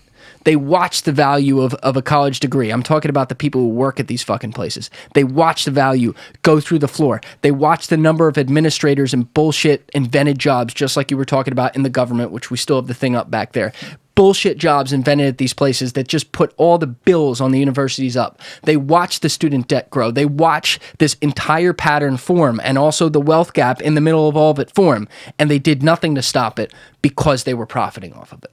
So when incentivized, and you also made this point at some point, when incentivized, yes, Private entities like that will do shit that's not in the best interest of the general public to get their nut and get their best interests. And in this case, it's universities who aren't even public companies that have a quarterly to get to. It's fucked up, man. I would agree with that. I think though this Supreme Court decision and the the subsequent rules, it is a win for it's a win for the students first and foremost. I mean, it sucks for the past students. And I'm interested as like, what's going to happen with like Reggie Bush? Like, give that man his Heisman back right now. Give it. Yeah. It's a joke that he doesn't have a Heisman. It's a joke. He's one of the best college football players of all time. I mean, he's probably top 5? 100%. Probably top 3. He was, yeah. I think he was the best. I'd have to think about it. I've seen some pretty unbelievable college players. It's not like I think he was the best. It's not like he's a scumbag. No. He was the best college football player on planet Earth, playing out of his mind, and like what he took he bought his mom a house or something, which is I think it was less than that, dude. Wasn't it something with his mom in a house or something? I think it was like cars, and then they got, and I shouldn't be saying this, but there was some form of payment that allowed her to pay off a house or something like that. I think we'll check it later. Don't take that as law, but yeah. Either way, but even assuming that's true, like it's not like he's some like horrible scumbag that like stole money. He like, and again, if that's true, he allowed his mom to purchase a house. Like what kid wouldn't do that? And honestly, like most kids probably wouldn't have done that. They probably would have spent it on dumb shit. The value of what he spent illegally, in air quotes there, was worth about 1/100% of the value that he brought into not just the university, but the entire NCAA during his 3-year run at USC. And I'll even only count the last 2 where he was a big, big name. But that, like, and I'll obviously never name names on this, but some of the last people you would ever think, like the last people, and I'm talking Hall of Fame level athletes that I don't know any of them, but people I know who are friends with these people have told me, and it is 1 degree of separation, but I trust these sources pretty well. I've heard at least 2, I think 3, but I'm blanking out right now. I feel like there was a third one too, where they went through exactly not only what they took in college, but what other kids who weren't as good on their team took. And they're like, dude, we all did it. We took something. We still got way less than our actual worth. So when I see someone like Reggie Bush getting picked on, it pisses me off even more because I know fucking every kid was doing that. But because he's Reggie Bush and they just felt like the long, hard dick of the law attacking him was going to be a great, notch on their belt, that's what they did. And they made an example out of him. And, I don't know if you know this, but in December 2005, when you and I watched that Heisman Trophy presentation and Reggie Bush, was elected, walked up onto the stage, that didn't happen. Yeah, you can't. We didn't watch that. Yeah, that didn't happen. You can't take that back. Yeah. Brighter days now, though. Yeah, brighter days now. I'm hyped for the future, and also if we're going there, if we're on the same subject, when are they doing away with the NBA or the whatever, you got to play 1 year in college? Is that done yet? I haven't heard anything on that. I have heard they got to do away with it. Yeah. I think because that's another thing where it's just artificially just making kids play in college, so the college can get their nut, as you said, and then it's off to the NBA. And that's like, to me, it's like worse for both sports, right? Because you're depriving the NCAA or the NBA of like Zion for like 1 year, and then you're just kind of fucking up the entire dynamic of college basketball, where like prior to that one and done rule, or is that what's called, the one and done rule? Yep. Whatever. You would have you'd have those guys that were good enough to clearly play in the NBA just go straight to the NBA, and then everyone else would be college athletes, and like they'd join a team and more or less expect to stay there. Now look, fine. If you're good, if you clearly demonstrate you're good enough to play at the next level, that's fine. Then enter yourself in the draft and go play at the next level. Like I'm cool with that. But it became this, instead of like programs recruiting on like, and trying to build a team over like, let's say like a few years. It's hard to build a team in college because there is a high turnover. But you could good recruiters could kind of try and build a team over a few years, redshirt people strategically, do things like that to build a team. It just became, okay, let's attract these one and done guys like real quick. Let's get them. It completely changed up the recruiting game, completely changed like the nature of teams in college sports. And instead of like, maybe a team building over a couple years, it just became, all right, let's just get the best freshmen we can. And like, let's get him. We only got him for a year. Let's get like 5. Didn't like Kentucky have like, was their starting 5 like all freshmen one year? Yep. Yeah. And like, look, if that's the rules of the game, like you got to do what's in your best interest as a program. Yes. Whatever. Yes. As a coach, whatever. But it just, to me, it's kind of crazy when it's just like, all right, maybe some of those freshmen might have played that year, but some of them surely would have been in the NBA. And again, I'm not like, I forget names, whatever. But yeah, I think that all these artificial restrictions just like, they just fuck everything up, and people are just making money off of it. That's why you go from Juan Dixon and Sean May to Kevin Durant and Anthony Davis. So there's 4 players who were enormous, and outside of Kevin Durant were all national champions at the collegiate level. The first 2, unless you're a college basketball fan, you don't even know who the fuck they are, because they were guys who at the time the rules were you could jump from high school to the NBA, but they weren't good enough. They weren't built. They didn't have NBA bodies. They weren't cut out for the game, but they were skilled enough that at the college level they could get by being great. Then after the rules put in, I think in 05 or 06, I think Andrew Bynum was like one of the last people drafted. Yeah, I know he went straight to the NBA. Yeah. And he was 05. So after that, that's when guys like Durant and then later Anthony Davis, by way of John Wall and DeMarcus Cousins, and I'm just naming a few of them, Derrick Rose, all these people, Kevin Love. Did Lou Will go straight to the NBA? He did. He was in the 05 draft. He was the last one. All right. He was a part of that. So that was the difference, where now those guys had to go play one year, and think about how unbelievable the product was. I mean, the Final Four in 2008, I think, was UCLA, Memphis, and I'm going to blank out on the other 2 teams, but it was like 2008? Yeah, it was like not Butler. It was like Kevin Love, it was Derrick Rose, it was these unbelievable players who translated to the next level, who were one and doneers. Yeah. The product, and that's why it feels like an inside job, because the product that the NBA created with that rule at the collegiate level was insane. Not that people weren't loving college basketball and filling out their brackets before then, but they took it to a level where there was superstar power. Yeah, and that's the thing. So here's the thing. College sports, people are still going to be just as fired up for college sports, no matter what you tell them the rules are, whatever. College sports fans are going to like it, whether it's one and done, whether it's, you have to stay all 4 years. But the thing is, they kind of sold it as, oh, we're doing this for the interests of the athletes, right? Because we want to be sure that they have an opportunity to get an education while they're so young, and let's make them wait an extra year before they play in the NBA. That's kind of how it was sold. I don't know how believable that is, but it's so you can just profit off these names and these kids and then ship them off to the NBA. So it's not believable at all. And then, but it goes back to another thing we were talking about, entirely different, but it's one and the same with this, which is free markets find a way to reset the course. And so what did the free market do? It took a few years, admittedly, but the first cracks in the foundation, yes. JR? You saw players like Emmanuel Mudiay went over there, Brandon Jennings, I think. No, that's Brandon Jennings went over there. Yeah, you were thinking Jennings over JR. Like these JR did go to China, but it was after he was in the NBA. Yeah, it was after he was in the NBA. But these people, they said, all right, fuck your rules. We'll go somewhere else and make money, and you can't stop us. And they did.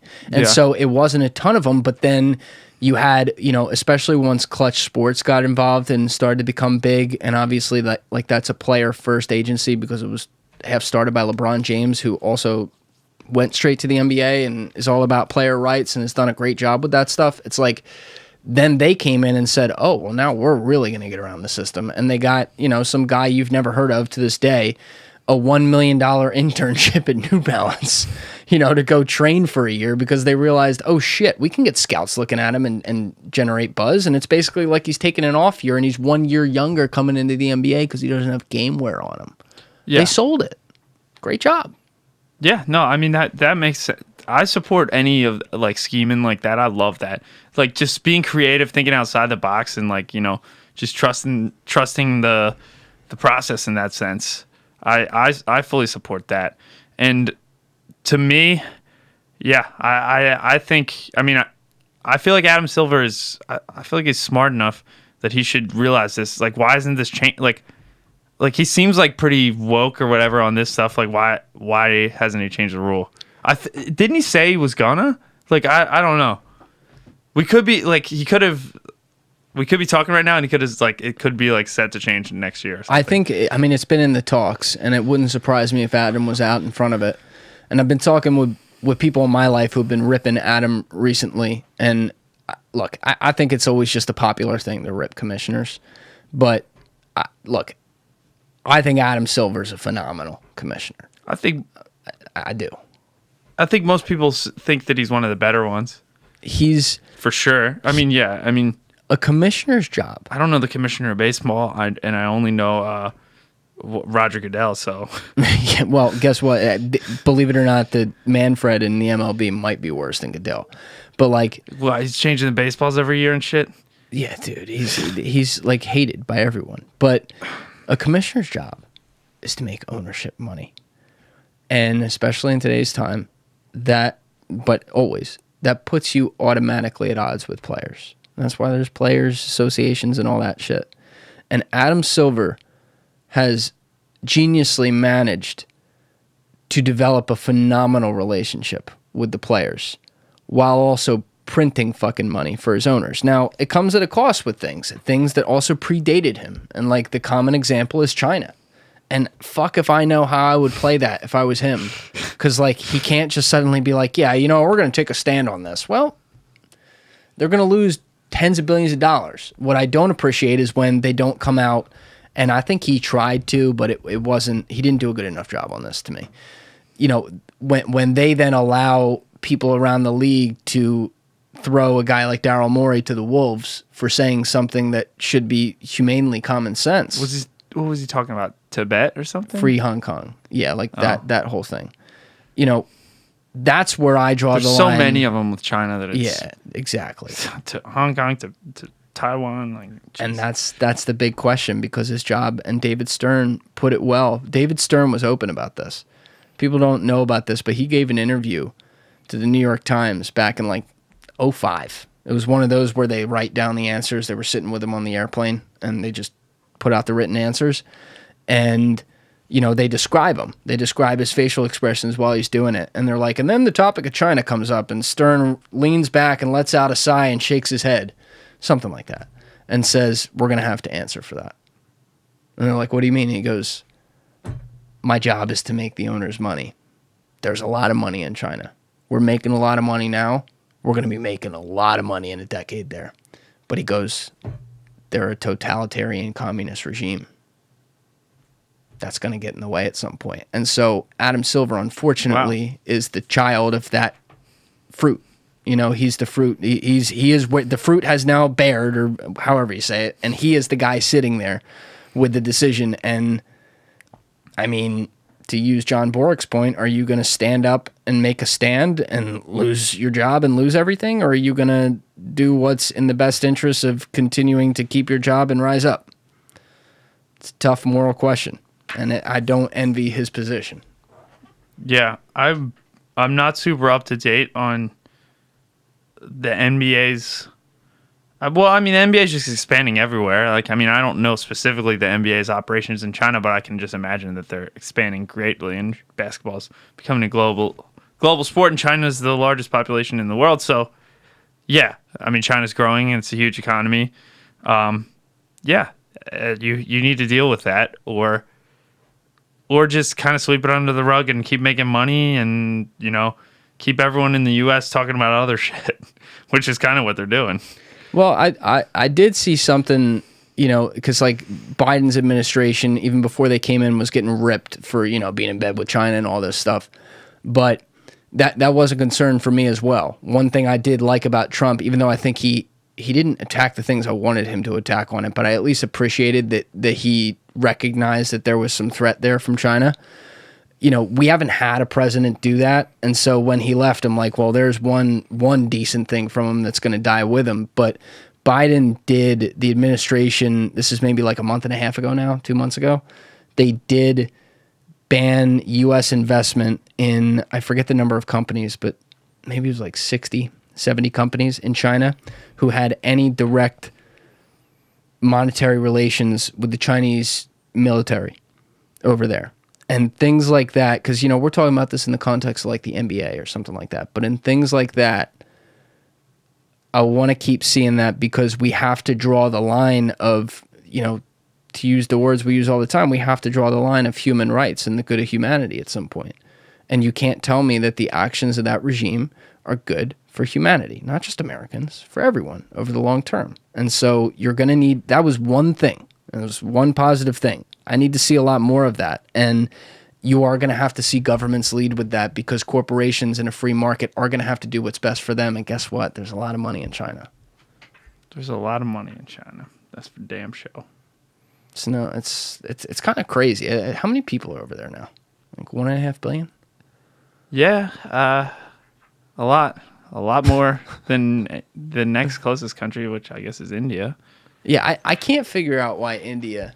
I mean, it's definitely got a lot more economic force than it did a decade ago. No question. India? Yeah, but it's got incredible human capital there, like people, brilliant people coming out of India all the time, and yet they haven't gotten anywhere remotely even 1% close to the influence of like a China or the U.S. And some people yell at me for saying it like that, but it's true. Well, yeah, I mean, I would just agree from my knowledge of India's economy versus China's economy, and probably objective measures. I'm sure that objective measures show that, but I think China, I think it comes down to China's the means they use to accomplish certain of their economic goals are pretty underhanded, and I don't know that is taking place as much in India. I don't know that they're stealing our intellectual property as to the extent that China's doing. I don't know that they're, doing all the hacking and all the spying, whatever China's doing. I don't think that, at least I don't hear about it in India.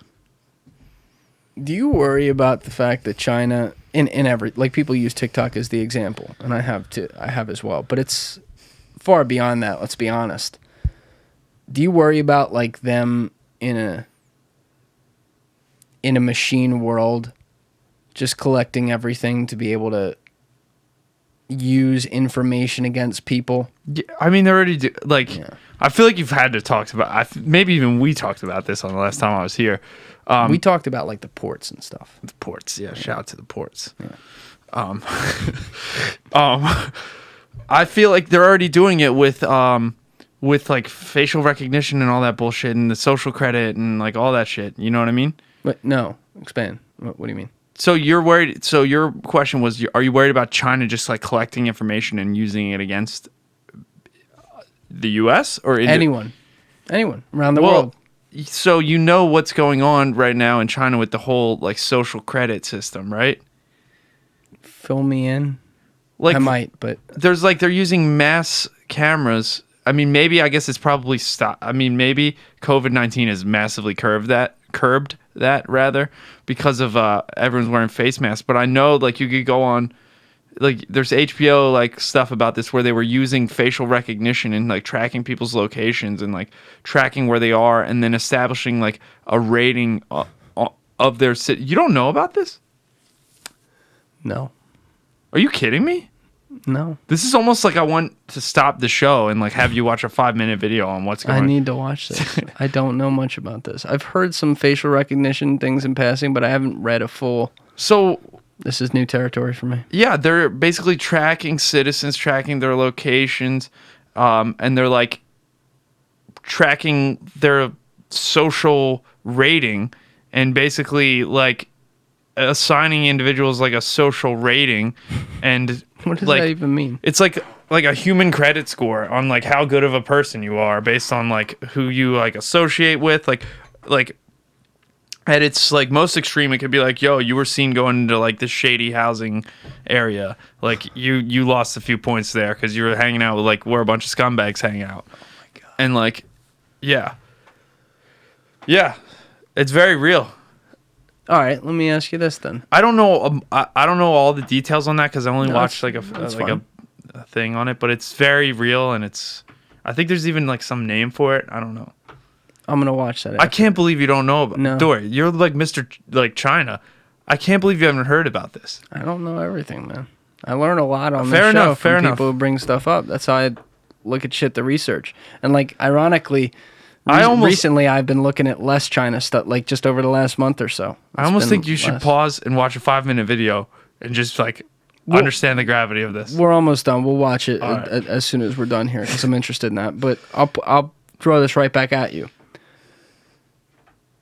Do you think we could be doing something like that here? No, because I don't think it would. I think we do have the Constitution that, like, I think that would just be an infringement on a lot of rights. But we already do that. Edward Snowden proved that completely. Fine. Constitution's violated. Fine, but inside you out. couldn't have a social credit. You couldn't dictate stuff on like a social credit system. Now maybe private institutions could, like, you know, and I mean, well, we kind of do have like a social credit system. Like insurance companies, they use all different types of metrics to get your insurance rate that has nothing to do with your financial ability. It has to do with like your job, your, you know, whatever. Actuaries are figuring out ways to connect the dots here and there and say, That's okay. true. So, I mean, but that's a private institution. I don't think the government could ever get away with that because I think there's too many constitutional implications against that. As far as like the facial recognition stuff, I think now that people are wearing masks, it fucks it up a lot, and it's kind of interesting. It's hilarious because like literally all like China just started implementing all this stuff, and then it was like global pandemic. Everyone's wearing masks, and like honestly, you didn't hear about it for a while, and like it might actually have been a net positive. Well, no, not net. I'm not.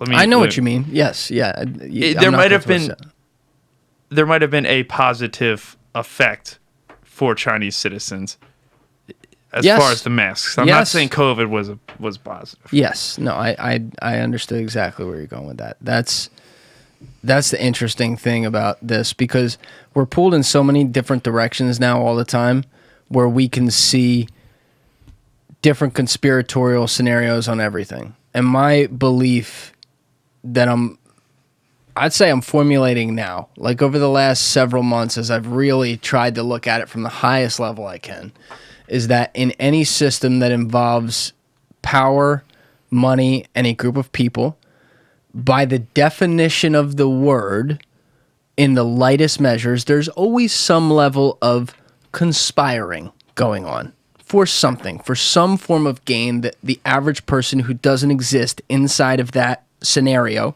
can't get access to or is going to be on the losing end of. The question is, we like to live in this world where we form conspiracies that we want to believe because it makes life more interesting, and that's where we start to make all these leaps and call everything a giant fucking conspiracy that's rigged against every single person around the world and we're all going to die. That's where it goes too far for me. The middle ground of the fact that you can recognize that there's a level of conspiring in everything, though, and then realize that sometimes there are instances on individual bases. Is that a word? Bases? Bases? No, I think bases is a word. Okay. There are some on an individual basis where, yes, it does go to a ridiculous level. I mean, a prime example would be like an Epstein or something like that. It happens. With China, I'm constantly battling that because I see all these different trends that are like, holy fuck. And I know they are evil. That's not a question. And Taiwan's a country. I think that's 5 times on this podcast I've said that, but just want to get that in there. Anyway. And to clarify, they are evil, you mean the Chinese government? Yes, exactly. Thank you for that. The Chinese government, and I usually do clarify that because I think that's everyone important. knows that's what's being discussed. I think that's important, but thank you. But I see that all these different trends, and it's like all of it can't be true. I hope. But some of it is. And like it ties to everything. And this world is run by money more than anything else. Another hill I'll die on.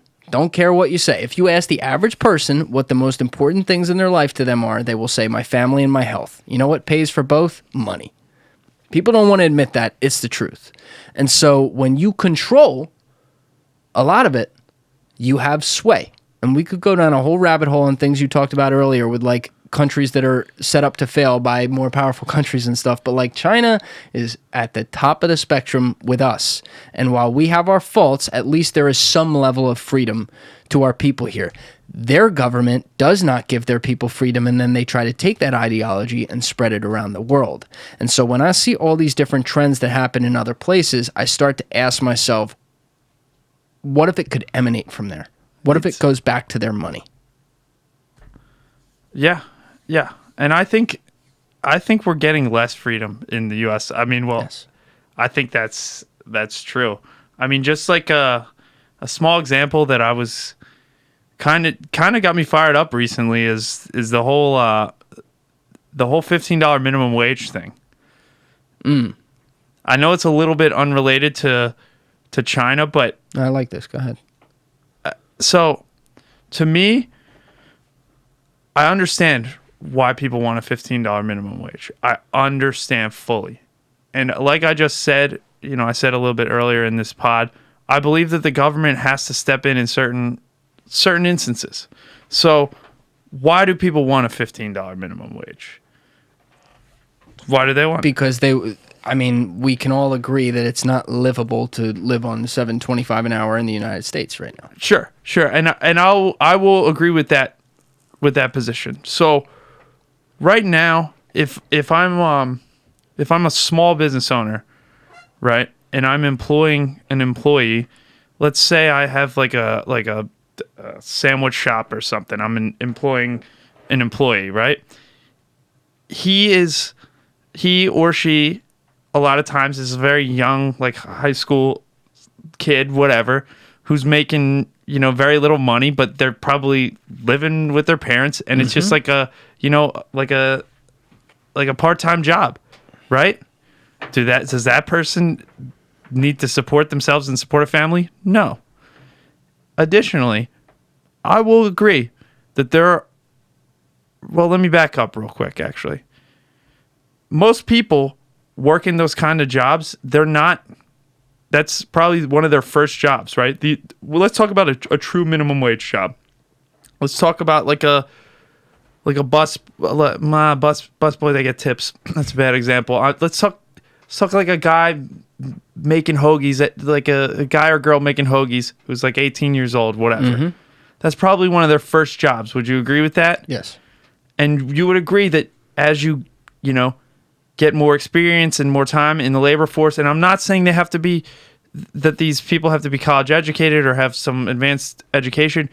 As you get more time and experience in the workforce and labor force, you see an increase in pay. Your skills become more valuable. Now, I understand, and I'd like to actually talk about this, that there are certain individuals that they may not have that type of, for whatever reason, they may have intellectual disabilities, they may have physical disabilities, they may have background circumstances.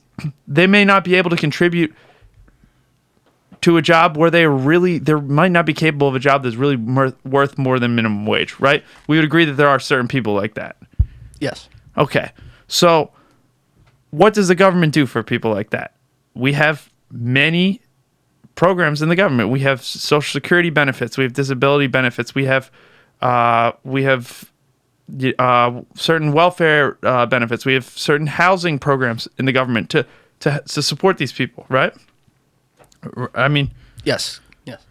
So now you're saying to the small business, right, who is paying someone what was otherwise a fair rate, and this small business is paying taxes on all their income, and these taxes are going to help those presumably people who are in the lower income tier. I want to be careful with my language. I want to be precise with my language. I don't want to say that these people are any less, whatever. But for whatever reason, these people cannot get a job making that much more than minimum wage. So now we have these programs that these people can avail themselves of. And then you're saying and the small business is paying those taxes to those programs. And then you're going to say to the small business, even though you're already bearing this burden through taxes, double dip, we are going to then artificially say you have to pay them double what you've been paying them.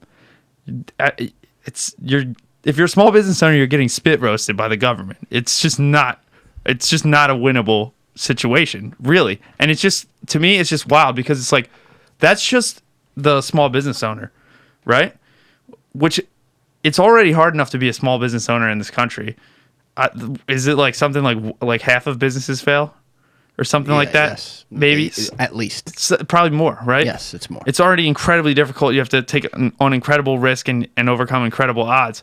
And like, by golly, you make it, right? And you are able to employ people. And then the government's like, nah, you got to fucking pay them double. What about, so that's that side of it, right? It's fucking small business owners. Roasting them. Yeah. Because they're getting. So you have that. And then let's talk about the other broader effects of this, right? The other broader effects are, you're just not going to have as much people employed. You're going to have a lot of people that otherwise would have had a job. They're just not going to have a job. Big companies are going to put, McDonald's, you type in a thing now to get your order. If you were, maybe you were worked at a call center or something, and you were, answering calls, whatever, they'll outsource your job to India or somewhere else. Or a computer. Yeah. And it's just, to me, it's like, people just don't think about it. People say, oh, let's help these people. And I understand that. And I really, truly have thought critically about this. I really have. I was like, clearly, I think that the government I'm a little more liberal in this regard. I think the government does have a role to help some people that don't have the means. However, I think that there's already systems in place to do that. And I think by just doing this, you're just screwing over small businesses and just going to tank gainful employment. So it's not just the double dipping of the small businesses. It's also, when did we start this $15 minimum? The term I used was spit roasting. Spit roasting. Excuse me. Let's get that right. But when did we start the $15 minimum wage push? Like 2014, maybe? I think I was still in college. Yeah, okay. Yeah, towards the end of college. I remember there was like straight up like, I was in Pittsburgh. I remember there was straight up like marches about like $15 minimum wage, and like people like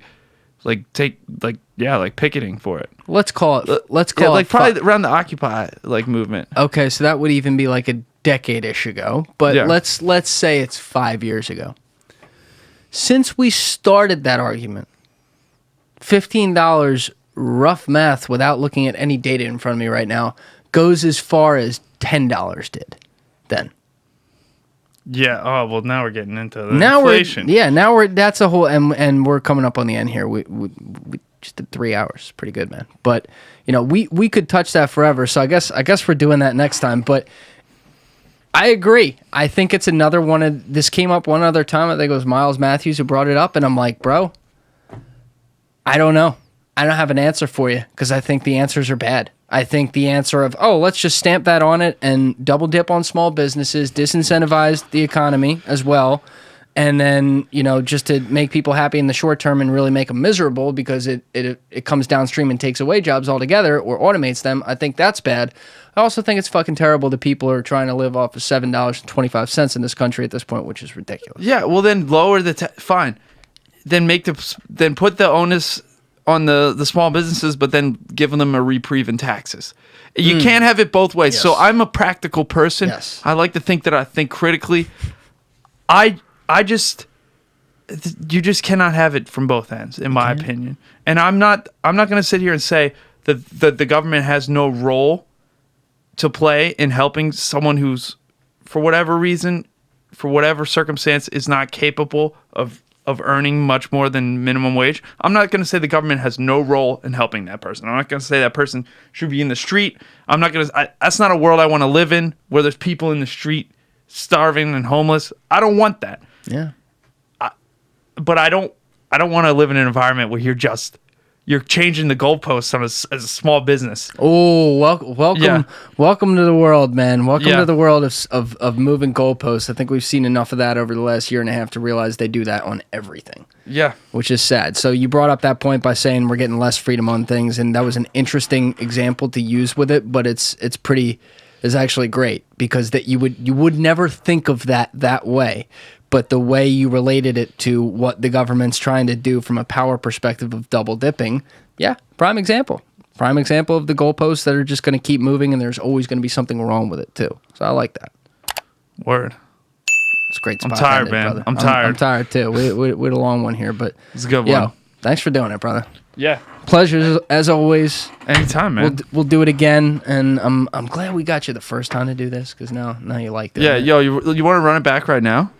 Do another 3 hours? Yeah, you know what? We'll turn off the cameras, turn them on again, and see what happens. All right. Yeah, we got enough whiskey here. We'll see. All right. But, yo, thank you. Thank you, man. Do it again Happy soon. to be here. All right, everybody else, you know what it is. Give it a thought. Get back to me. Peace.